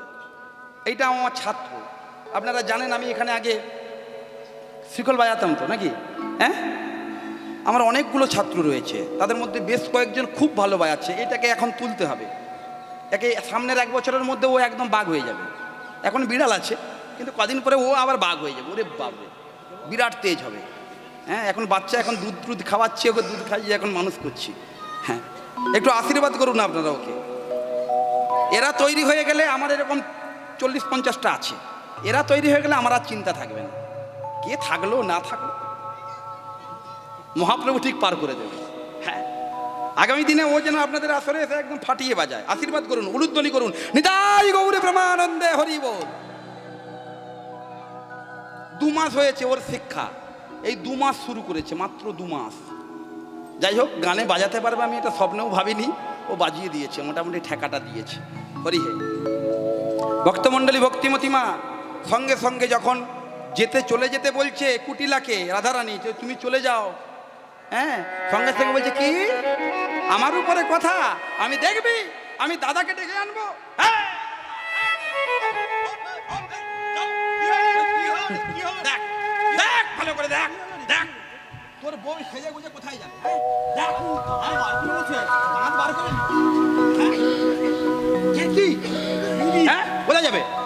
তুই জিজ্ঞাসা করবি না, কিছু বলবি না, বল আগে। হ্যাঁ, সাজুগুজু করে সঙ্গে সঙ্গে তো ইয়ে ছিল, আয়ান ছিল কার ভক্ত? কার ভক্ত বলুন তো? কালী ভক্ত। আয়ান সঙ্গে এই রাধে একদম যেতে পাবে না, তুমি আমার বিয়ে করাবো। তুমি কোথায় যাবে? একদম যেতে। আচ্ছা বলুন তো মা, একটু তত্ত্ব বলে দিই, আসলে কি আয়ানের সঙ্গে রাধারানীর বিয়ে হয়েছিল? বলুন, আপনারা বলুন। আয়ানের সঙ্গে বিয়েই হয়। যদি আপনারা কখনো, আমার যদি কোনোদিন সুযোগ হয়, নভরা পূর্বরাগ বলে একটা লীলা হয়, নভরা দন্তেন ব হরয় আকার, নভরা, নভরা পূর্বরাগ। এই লীলা যদি আপনারা আস্বাদন করতে পারেন, সেখানে দেখবেন শ্রীমতী রাধারানীর সঙ্গে বিয়ে হয়েছে প্রাণ গোবিন্দের। এই কৃষ্ণচন্দ্রেরই বিয়ে হয়েছে। কে বিয়ে দিয়েছে? মাতা যোগমায়া। এইরকম একটা বিরাট বিবাহ স্থল সাজানো হয়েছে, যজ্ঞকুণ্ড তৈরি হয়েছে, যজ্ঞকুণ্ডে আয়ানও গেছে। যোগমায়া তার প্রভাবে এই বিয়ে বাড়িতে যতজন এসেছে সবাইকে ঘুম পাড়িয়ে দিয়েছে। আর ঘুম পাড়িয়ে দিয়ে স্বপ্নের মাধ্যমে দর্শন করছে। দেখুন ভালো করে, স্বপ্নের মাধ্যমে দর্শন করাচ্ছে। এমন সময় সবাই ঘুমিয়ে গেছে, কেউ জেগে নেই, একমাত্র রাধারানী জেগে আছে, যোগমায়া জেগে আছে। যোগমায়া ছুটে গিয়ে কৃষ্ণকে ওই বিবাহ মণ্ডপে নিয়ে সে ওই বাবার ঘরে যোগমায়া দাঁড়িয়ে থেকে রাধা কৃষ্ণের বিয়ে দিয়েছে। আর যত বরযাত্রী কন্যাযাত্রী এসেছে তারা সব চোখ বন্ধ করে ঘুমিয়ে ঘুমিয়ে বিয়ে দেখছে। কৃষ্ণর বিয়ে শেষ, কৃষ্ণ চলে গেছে, রাধারানী সিঁদুর পরা অবস্থায় বসে আছে। এমন সময় সবাইয়ের যোগনিদ্রা কাটিয়ে দিয়েছে যোগমায়া। সবাইকে ডেকে যোগমায়া জিজ্ঞাসা করছে, কি গো কেমন বিয়ে দেখলে? আর ওরা যে ঘুমিয়ে গেছে সেটাও জানে না, ঘুমিয়ে ঘুমিয়ে তো দেখছিল স্বপ্নের মাধ্যমে। এবারে বলছে, যেমন কোণে তেমন পাত্র, দারুণ বিয়ে। আর এদিকে বরের সাজে সেজে আছে তো কে? আয়ান সেজে আছে। আর এরা সব স্বপ্নের মাধ্যমে দেখছে যে আয়ানের সঙ্গে বিয়ে হচ্ছে, কিন্তু অরিজিনালে বিয়ে হয়ে গেছে, কৃষ্ণ বিয়ে করে চলে গেছে। তাহলে রাধা কৃষ্ণের মধ্যে বিয়ে হয়েছে, আয়ানের সঙ্গে বিয়ে হয়নি। এটা একটা পূর্বজন্মের প্রতিজ্ঞাবদ্ধ যখন নারায়ণ অবতারে ছিল সুতপা মুনি তপস্যা করেছিল যে আমি তোমার লক্ষ্মীকে নিজের ঘরের রূপে পেতে চাই, বলে তুমি তো এ যুগে পাবে না, তোমাকে যদি পেতে হয় আগামী জন্মে আমার লক্ষ্মী হয়ে যাবে রাধা, আর তুমি হবে নপুংসক আয়ান, তোমার গৃহে থাকবে কিন্তু তোমার স্পর্শ করার ক্ষমতা হবে না, ও হবে আমার স্ত্রী, কিন্তু তোমার বলে আমি স্ত্রী রূপে পাবো তো নাই বা পেলাম, আমি হলাম বা নপুংসক কিন্তু স্ত্রী রূপে পাবো তো। দেখুন তত্ত্ব দেখুন। হ্যাঁ, এই রাধারানী আয়ানের ঘর করতে এসেছে শুধুমাত্র ওই ঘরের যন্ত্রণা। আর একটা জিনিস মায়েরা জানবেন, যদি দুঃখ না পাওয়া যায়, যদি কষ্ট না পাওয়া যায়, তাহলে কখনো কৃষ্ণ পাওয়া যায় না। কৃষ্ণ পেতে গেলে দুঃখ কষ্টে নিমজ্জিত হয়ে যেতে হবে। যে কষ্ট পেয়েছিল মাতা কুন্তী, যে কষ্ট পেয়েছিল ভক্ত প্রহ্লাদ, নিজের বাবা পর্যন্ত মেরে দেওয়ার চেষ্টা করছে হিরণ্যকশিপু। দুঃখ কষ্ট না পেলে ভগবান পাওয়া যায় না। সুখে মানুষ গোবিন্দকে ভুলে যায়, আর দুঃখে মানুষ গোবিন্দকে মনে করে। একদিন সুখ আর দুঃখের মধ্যে পথিমধ্যে দেখা হয়ে যায়। মায়েরা গল্পটা খুব মন দিয়ে শুনুন।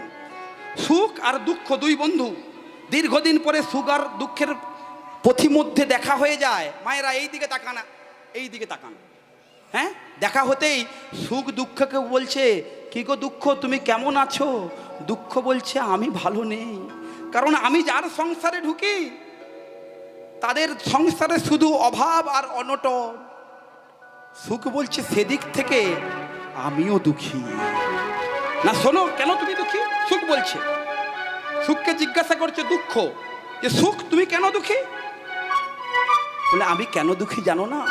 দুঃখ, তুমি যার সংসারে যাও তার সমস্ত দিক থেকে দুঃখ নেমে আসে ঠিকই, সে কিন্তু পরমেশ্বর ভগবানকে কখনো ভুলে যায় না।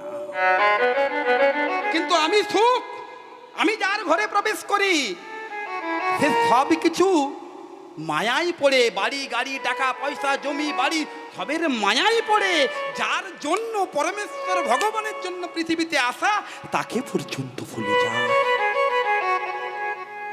তাহলে সুখ তুমিই ভাগ্যবান। এই কারণে সুখ যার ঘরে থাকে সে গোবিন্দকে ভুলে যায়, আর দুঃখ যার কাছে থাকে সে গোবিন্দকে প্রতি ক্ষণে ক্ষণে মনে করে। শ্রীমতী রাধারানীকে এই দুঃখটা দেওয়ার জন্যই জটিলা কুটিলা আয়ানকে রাখা হয়েছে। এরা যাতে রাধারানীকে যত বেশি দুঃখ দেবে তত কৃষ্ণ প্রেমটা আরো গাঢ় হয়ে কৃষ্ণকে জড়িয়ে ধরতে চাইবে, আঁকড়ে ধরে বাঁচতে চাইবে। এই যখন আয়ান বাধা দিলেন, এই যাওয়া যাবে না, সঙ্গে সঙ্গে শ্রীমতী রাধারানী এত বলি অপরূপ শ্রী রাধিকা ধরিল কালিকা রূপ, কালিকা রূপ। শ্রীমতী রাধারানী কালী মূর্তি ধারণ করলেন।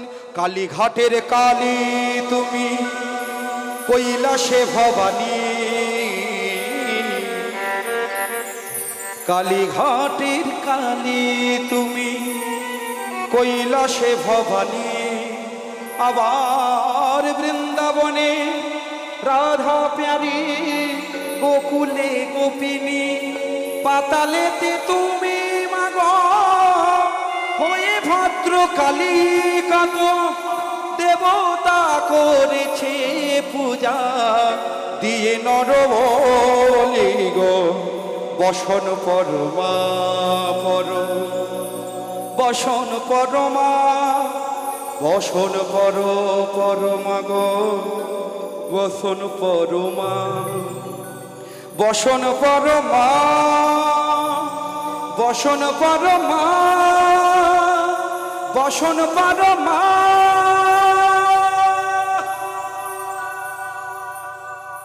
সঙ্গে সঙ্গে নত জানু মস্তকে অনুরোধ করলেন, ওগো রাধে, তুমি যে আমার মা রূপে, তুমি যে আমার মা, আমার স্ত্রী রূপে এই সংসারে বিরাজমান ছিলে, আমি জানতাম না, আমি জানতাম না, আমি ভুল করেছি মা, আমাকে ক্ষমা করে দাও। তুমি তোমার বধূর সঙ্গে দেখা করতে এক্ষুনি বেরিয়ে যাও তোমার সঙ্গিনীদের সঙ্গে নিয়ে।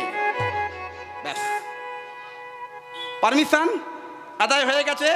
এইবারে এদিক থেকে শ্রীমতী রাধারানী তার সঙ্গিনীদের নিয়ে যাচ্ছে, ওদিক থেকে শ্রীদাম সুদাম দাম্ব সুদাম তারাও বেরিয়ে পড়েছে। এইবারে মাতা যশোমতী ক্ষীর সর নবনী নিয়ে মাথায় করে নিয়ে যাচ্ছে শুদ্ধমতী যশোমতী নবনীরোধারী, শুদ্ধমতী নবনীতে নবনীরোধারী, শুদ্ধমতী যশোমতী নবনীরোধারী। দেখো শুদ্ধমতী যশোমতী নবনীরোধারী। কৃষ্ণ নাম নিয়ে তারা চলে সারি সারি, আহা কৃষ্ণ নাম নিয়ে মুখে চলে সারি সারি, কৃষ্ণ নাম নিয়ে সবে চলে সারি সারি। আহা কৃষ্ণ নাম নিয়ে মুখে চলে সারি সারি। তাদের আনন্দ ধরে না, আনন্দ ধরে না, আনন্দ ধরে না, আনন্দ ধরে না। কৃষ্ণ দর্শনে যাবে আনন্দ ধরে না, কৃষ্ণ দর্শনে যাবে আনন্দ ধরে না, কৃষ্ণ দর্শনে যাবে প্রভাত নদীর তীরে যাবে, কৃষ্ণ দর্শনে যাবে প্রভাস নদীর তীরে, কৃষ্ণ দর্শনে যাবে প্রভাস নদীর তীরে। না আনন্দ ধরে না, আনন্দ ধরে না। সবাই মিলে সব বেরিয়ে পড়লেন। এই এ কেটে গেছে, ভোল্টেজ কেটে গেছিল মনে হয়। হ্যালো, রিভাব কেটে গেছে। ভক্তমণ্ডলী ভক্তিমতিমা, ভক্তমণ্ডলী ভক্তিমতিমা, এইবারে সবাই এসেছে কোথায় কোথায়? প্রভাস নদীর তীরে, যেখানে কৃষ্ণ যজ্ঞ করছে। এইরকম একটি বিরাট প্যান্ডেল করেছে। মায়েরা এইদিকে, এই চঞ্চল নয়, হয়ে গেছে আর 5 মিনিট, শেষ করে দেবো। আপনারা চারদিক যা দেখছেন, আমি আর 1 মিনিটও বাড়াবো না। এই বিরাট একটি প্যান্ডেল তৈরি করেছে। এই প্যান্ডেলটি তৈরি করার পরে এই প্যান্ডেলে যেমন সব দিক থেকে ঢোকার রাস্তা আছে, ওই প্যান্ডেলের 4টা মাত্র গেট ছিল। মায়েরা, কটা গেট? 4টা গেট। একটা গেট থেকে দেবতাগণ ঢুকবেন, শিব দুর্গা গণেশ কার্তিক এরা ঢুকবেন। একটা গেট থেকে অন্যান্য ভক্তগণ ঢুকবেন। একটা গেট থেকে শ্রীমতী রাধারানীগণ ঢুকবেন, শ্রীমতী রাধারানী তার সখীগণ ঢুকবেন। আর একটা গেট থেকে মা বাবাগণ ঢুকবেন। প্রাণ গোবিন্দের যে মা বাবা, যারা পিতা মাতা, নন্দ, যশোমতী, দৈবকী আর বসুদেব, এরা ঢুকবে একটা গেট দিয়ে। সবাই তো ঢুকে গেছে যজ্ঞকুণ্ডের ভেতরে, যজ্ঞ যেখানে হচ্ছে, যজ্ঞ দ্বারের ভেতরে সবাই ঢুকে গেছে। এমন সময় মাতা যশোমতী ছিন্ন বস্ত্র পরিধান করা গোপালের ডাক এসেছে, পাগলের মতো ছুটছে, গোপাল ডেকেছে। অমনি ক্ষীরসর নবনী নিয়ে ছুটে এসেছে, ছিন্ন বস্ত্র পরিধান করা মাতা যশোমতীকে দেখে দাড়ি প্রথমেই আটকে দিলেন।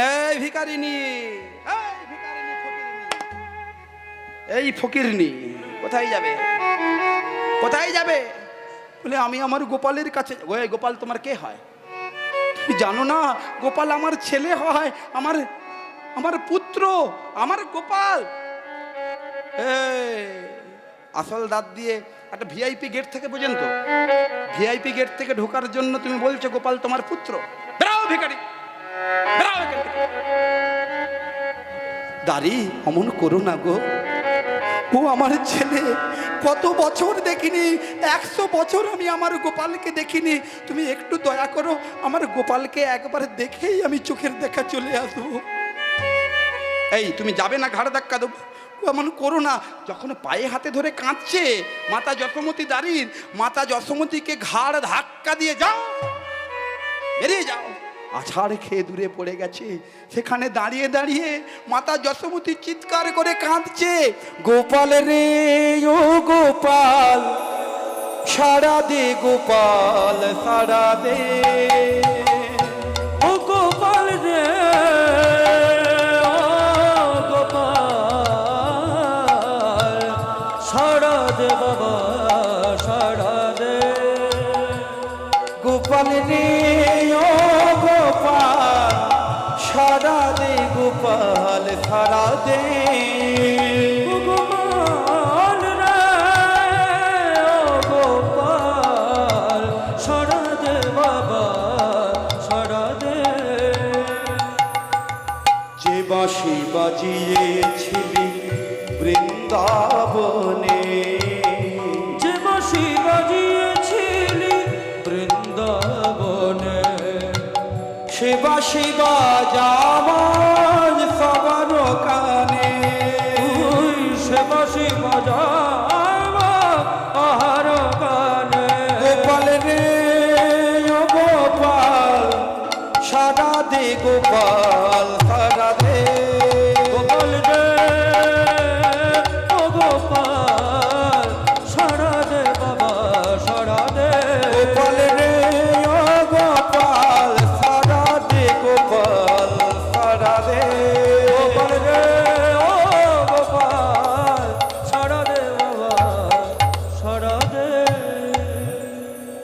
সঙ্গে সঙ্গে মাতা যশোমতী যেই না চিৎকার করেছে, মায়ের ডাক গোপাল যেই শুনেছে, অমনি সিংহাসন ছেড়ে তীব্র গতিতে ছুটতে ছুটতে ছুটতে ছুটতে এসে দেখে মা, মা আমি অপরাধী। ও দাড়ি, ও পোশাক দেখে মানুষ বিচার করে, ও পোশাক দেখে মানুষ বিচার করে। ভক্তমণ্ডলী, ভক্তিমতী মা, খুব একটা গভীর কথা বলবো জানেন। আমাকে যারা ফেসবুকে ফলো করেছেন, যারা ফেসবুক করেন এখানে একটু আসতে, ফেসবুকে আমি গত 2 থেকে 3 দিন আগে একটা ভিডিও পোস্ট করেছিলাম আমার গুরুদেবের তবলা বাজানো। আমি তো আগে তবলা বাজাতাম, আমি তবলাতে 6th ইয়ার কমপ্লিট করেছি। এই যেই মাস্টারমশাইয়ের কাছে আমি সর্বপ্রথম আমার হাতে খড়ি হয়েছিল, যে গুরুদেবের কাছে, সেই মাস্টারমশাইয়ের নাম হচ্ছে দীপক উপাধ্যায়। আমার বাড়ি থেকে 3 কিলোমিটার দূরে। কারণ উনি আর আমার দলে আমার বাবার সঙ্গে একজন আগে দোহার করতো, তার নাম ছিল সুমন হালদার। বাবার প্রতিটা ক্যাসেটেও সে দোহার করেছে। ওই সুমন কাকু এবং আমার দীপক দাদা, মানে আমার যিনি গুরুদেব তবলার, ওনাদের দুজনের একটি কে তুমি তন্দ্রা হরণী নামে আমি একটা ভিডিও পোস্ট করেছিলাম। যেই সময় ভিডিওটা রেকর্ডিং হয় সেই সময় ওই মুহূর্তে ওখানে কেউ ছিল না, আমিই ছিলাম। আর দাদা তখন খালি গায়ে ছিল, জানেন মায়েরা, খুব মন দিয়ে গল্পটা শুনুন। খালি গায়ে তবলা বাজাচ্ছিল, আর যার হাতটা সোনায় বাঁধানো, মানে অসাধারণ, মানে যে হাতের তুলনা হয় না। ওই আমার গুরুদেব, উনি যদি মনে করতেন বড় কোনো মানে ফেস্টিভ্যালে উনি প্রোগ্রাম করবেন, ওনার যা ক্ষমতা ছিল, উনি অনেক কিছু করতে পারতেন। কিন্তু উনি সারাটা জীবন শুধু ছাত্রদের, এখন পর্যন্ত 1,500-এর উপরে ওনার ছাত্র রয়েছে, 1,500-এর উপরে ওনার শিষ্য রয়েছে। ওই গুরুদেব ওই খালি গায়ে বসে তবলা বাজিয়েছিলেন, আর ফেসবুকে কমেন্টের, নোংরা কমেন্টের বন্যা বয়ে যাচ্ছে। ওনাকে জামা কেনার কি পয়সা নেই? উনি কি জামাটা পরতে পারতেন না? সিচুয়েশনটা বুঝছে না।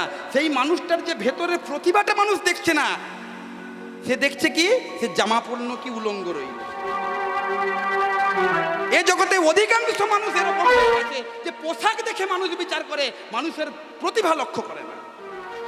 আমি যদি কালকে রাজার বেশ ধারণ করি, আমি রাজা হয়ে গেলাম? জগৎটা এরকম ছিছি কাজে ভরে গেছে, ছিছি কাজে ভরে গেছে। এই রকম আমার গুরুদেবের ক্ষেত্রে হয়েছে। এরকম সাধারণ আপনারা যারা আমার কীর্তন শুনলেন আজকে, আপনাদের কাছে অনুরোধ করব, পোশাক দেখে বিচার করবেন না। এমন কোনো কীর্তন নিয়ে এসেছেন যে এত দামি পোশাক পরে এসেছেন, সেই অনুযায়ী তার ভেতর থেকে মাল বেরোচ্ছে না। শুধু পোশাক পরলে হবে? কাজটাও দেখাতে হবে। সেটা খালি গায়ে থাকো, ভেতরের জ্ঞানটা থাকতে হবে, ন্যূনতম জ্ঞানটা। ভক্তমণ্ডলী, ভক্তিমতী মা সেই ভুলটা করেছিল। এই দাড়ি, পোশাক দেখে মানুষের বিচার করে ফেলেছে। মা, এ সমাজটা এরকম হয়ে গেছে, যারা পোশাক দেখে মানুষ বিচার করে। মা, আমার ভুল হয়েছে, মা তুমি ভেতরে চলো। মাকে নিয়ে গেছে, এমন সময় বহুদিন পরে তো মাকে দেখতে পেয়েছে, বহুদিন পরে মাকে দেখতে পেয়েছে। এমন সময় ক্ষীরসর নবনী নিয়ে মাতা যশোমতী গোপালের বদনে দিতে যাবে, এমন সময় হাতটা ধরে ফেলেছে দৈবকী। মায়েরা, দৈবকী হাত ধরে ফেলেছে। গোপাল তোমার নিজের ছেলে? গোপালের জন্ম আমি দিয়েছি, আমি গোপালের আসল মা, তুমি নকল মা। মায়েরা, মাতা যশোমতী নয়নের জলে ভেসে ভেসে বলছে, গোপাল, হয়তো আমি তোকে জন্ম দেইনি, কিন্তু ছোটবেলা থেকে তোকে তো আমি কোলে পিঠে করে মানুষ করেছি, আমি কি তোর মা নই? কোন জায়গায় লাগলো, কোন জায়গায় লাগলো? মাতা যশোমতীর কথা শুনে গোপাল চুপ করে রইলেন। গভীর তত্ত্ব। মাতা যশোমতীর কথা শুনে গোপাল চুপ করে রইলেন। এমন সময় মাতা যোগমায়াকে স্মরণ করলো। মাতা যোগমায়া সামনে এসে বলছে, কি ব্যাপার, এত গন্ডগোল কিসের? তখন দৈবকী বলছে, গোপালের জন্ম আমি দিয়েছি, গোপালের মা আমি। যদি ননি খাওয়াতে হয়, প্রথম অধিকার আমার, তারপরে যশোমতীর। বলে, কে গোপালের আসল মা? এ মা, এইদিকে নীল শাড়ি, ক্যামেরার পিছনে, ক্যামেরার পিছনে, আরে ওইদিকে না, এইদিকে, আসরের দিকে, আসরের দিকে তাকান না। হ্যাঁ, ওইদিকে, এইদিকে কি দেখেন? খুব গল্প আসর না। তারপরে বলবে, কীর্তনটা কি হয়ে গেল, কি পালা করলো, কি পালা করছিলাম বলুন তো, বলুন, একজন বলুন, কি পালা হচ্ছে? প্রভাস তীর্থ কি প্রভাসের তীরে যজ্ঞ, আপনি বলতে পারলেন অন্য মানুষকে হবেন না, আমি শেষ করে দেবো কিন্তু খুব তাড়াতাড়ি, আর 1-2 মিনিটের মধ্যে শেষ করে দেবো। এই বলছে আসল মাকে এইটার প্রমাণ হবে। বলে শোনো, আমি একটা নিয়ম করলাম কি, 100টা বস্ত্র, এই যে ধুতি পরে আছে, কাপড় পরা থাকে, এই কাপড় 100টা বসন গায়ে গায়ে টানানো হবে, এ মাথা থেকে ও মাথা, এ মাথা থেকে ও মাথা করে 100টা পর পর বসন টানানো হবে। খুব মন দিয়ে শুনুন গল্পটা।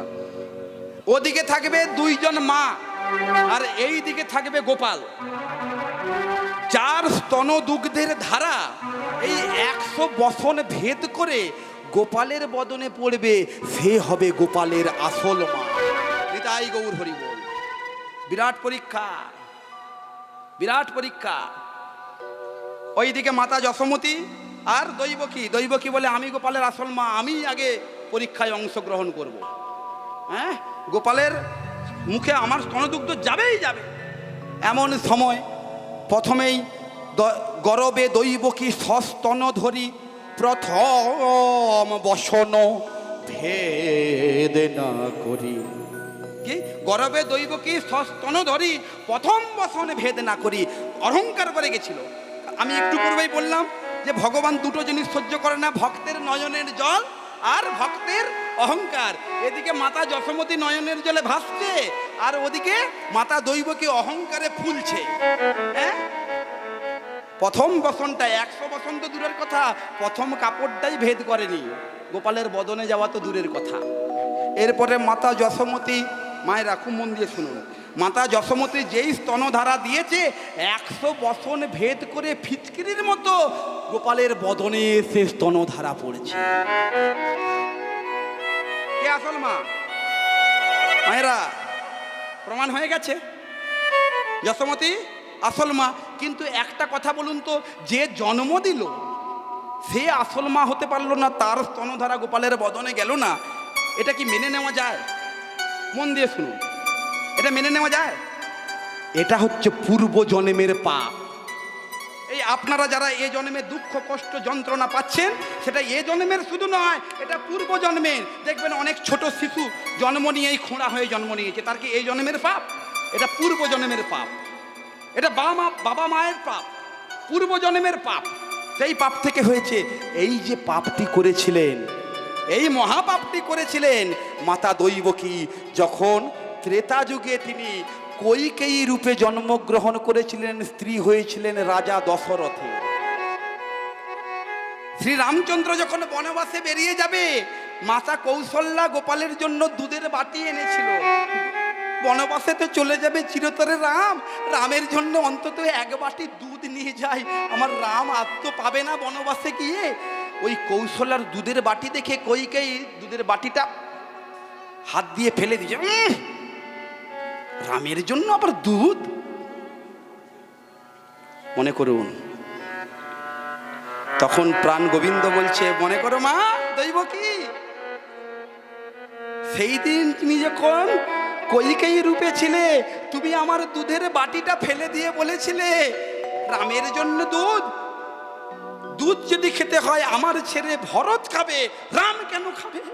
রাজা যদি হতে হয় আমার ছেলে ভরত হবে, রাম কেন হবে? মা, তুমি সেদিন আমার দুধের বাটিটা ফেলে দিয়েছিলে, সেদিনকার আমি প্রতিজ্ঞাবদ্ধ হয়েছিলাম। আমি যখন ফিরে এলাম, মায়েরা মন দিয়ে শুনুন, 14 বছর যজ্ঞ করা মানে বনবাস করে আসার পরে যখন গৃহে ফিরে এলো, তখন সর্বপ্রথম মাতা কৌশল্যা কৈকেয়ীকে প্রণাম করতে এসেছিল রামচন্দ্র। তখন কৈকেয়ী বলল, হ্যাঁ রে রাম, তোর কি মনে একটুকু ঘৃণা নেই? আমি কত বড় অপরাধ করলাম, আমার জন্য তুই 14 বৎসর বনবাস খেটে এলি, তোর রাজত্ব থেকে তোকে আমি বহিষ্কৃত করে দিলাম, তারপরেও তুই আমাকে মা বলে ডাকছিস। তখন রামচন্দ্র বলছে, মা, এটা আমার কপালের লিখন, এটা তোমার কর্ম নয়। কিন্তু মা, মা তো মাই হয়, আমি তোমাকে মা বলতে আমার কোনো ঘৃণা নেই, আমার কোনো ভয় নেই। কিন্তু শোন রাম, তুই আমাকে মা বলে ডাকলি, কিন্তু আমি 14 বৎসর কোনোদিন মা ডাক শুনিনি।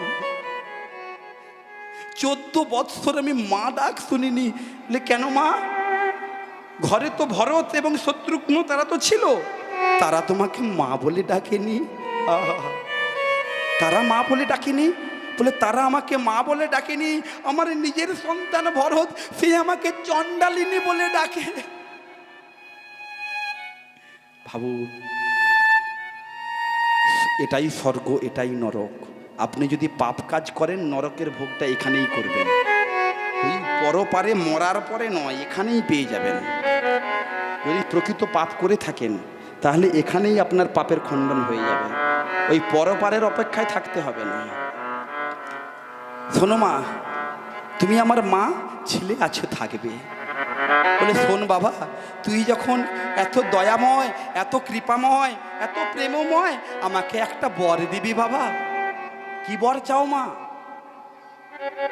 বলে দেখ রাম, আমি যেন আগত যুগে আমি যেন তোকে আমার নিজের পেটের সন্তান রূপে জন্ম দিতে পারি। বেশ মা, আমি তোমাকে আশীর্বাদ করলাম, তুমি আগত জন্মে হবে দৈব কি আমি তোমার গর্ভের সন্তান হয়ে জন্ম নেব, কিন্তু মা আমি তোমার স্তন দুগ্ধ কখনো পান করব না। এইবারে চলে আসুন দাপর যুগে। কংস কারাগারে কৃষ্ণের জন্ম হলো। জন্ম নেওয়া মাত্র কৃষ্ণ বসুদেবের মাথায় করে চলে গেল, স্তনদুগ্ধ পান করলো, করেছিল? হ্যাঁ, আজকেও সেই যজ্ঞস্থলে উপস্থিত স্তনধারার গল্প। তুমি স্তনধারা দেবে, গোপালের বদনে যাবে,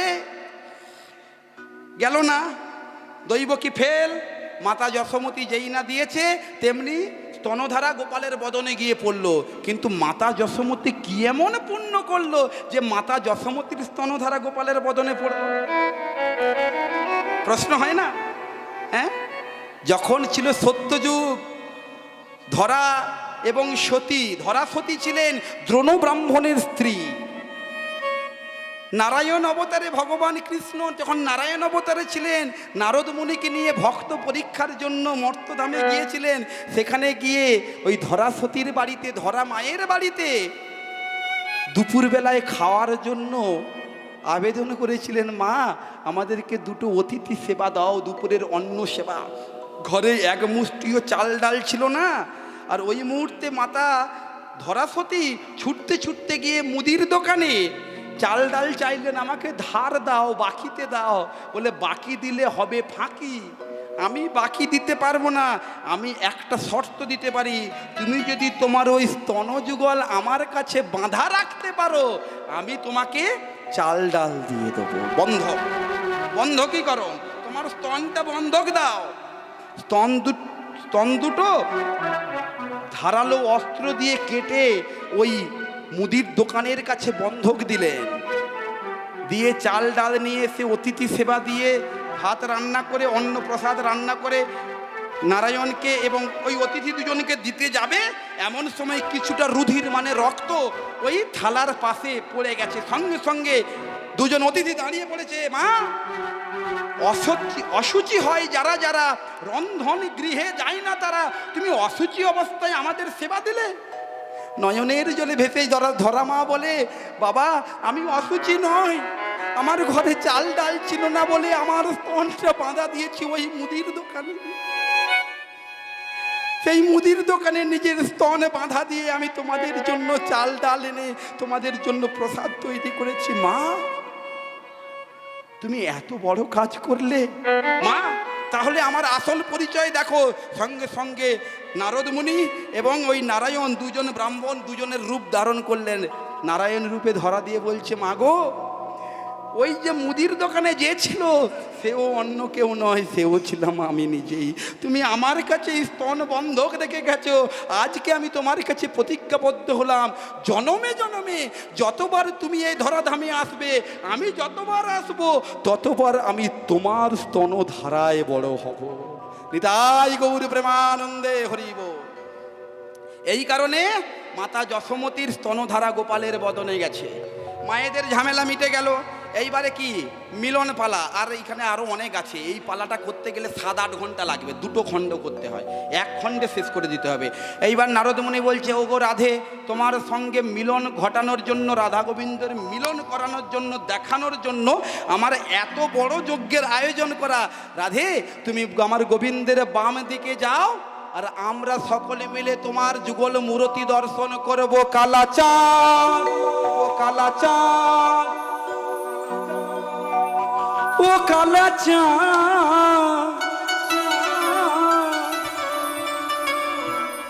কালাচাঁদ, চাঁদ চাঁদ, চাঁদের বামে চাঁদ বদনে দাঁড়ালো। কালাচাঁদ, ও কালা চাঁদ, কালা চাঁদ, কালা চাঁদ, কালা চাঁদ, চাঁদ চাঁদ, চাঁদের বামে চাঁদ বদনে দাঁড়ালো। কালা চাঁদ, চাঁদ চাঁদ, চাঁদের বামে চাঁদ বদনে দাঁড়ালো। শ্যামের মাথায় মোহন চূড়া, রায়ের মাথায় বেনি, শ্যামের হাতে মোহন বংশী, বেনি ধরে ফণি।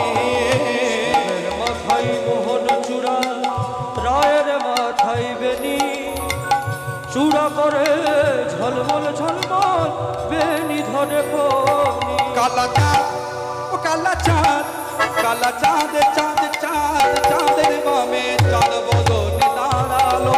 কালা চাঁদ, চাঁদ চাঁদ, চাঁদের বামে চাঁদ বদনে দাঁড়ালো। জয় রাধে, জয় রাধে, জয় রাধে, জয় রাধে। জয় রাধে, জয় রাধে, জয় রাধে, জয় রাধে। জয় রাধে, জয় রাধে, জয় রাধে, জয় রাধে।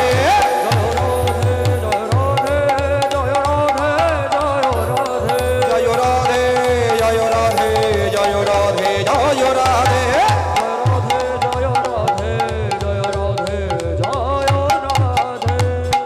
ভক্তমণ্ডলী, ভক্তিমতী মা, আমাদের গান, আমার গান এবং আমার বাবার গান যদি ইউটিউবে সার্চ করেন ভক্তি সুরধারা, ভক্তি সুরধারা ইংরেজিতে সার্চ করবেন, ভক্তি সুরধারা চ্যানেলে আমাদের গান প্রতিনিয়ত আপলোড করা হয়। এবং জি সিরিজ রেকর্ডস, এই দুটো ইউটিউব চ্যানেলে প্রতিনিয়ত গান আপডেট করা হয়। আপনারা ওখান থেকে গান শুনতে পারেন, ওখান থেকে ফোন নাম্বারও পাবেন। যাদের ফোন নাম্বার কার্ডের প্রয়োজন তারা এখান থেকেও নিতে পারেন। এবং ফেসবুকে আমার একটি পেজ রয়েছে, বিষ্ণুগোপাল দাস অধিকারী জি সিরিজ কীর্তন তত্ত্ব, চন্দন দাস অধিকারী কীর্তন, 3টি পেজ রয়েছে। যে কোনো জায়গায় আমার কীর্তন সার্চ করবেন, আপনারা পেয়ে যাবেন। নিতাই গৌর হরি বল।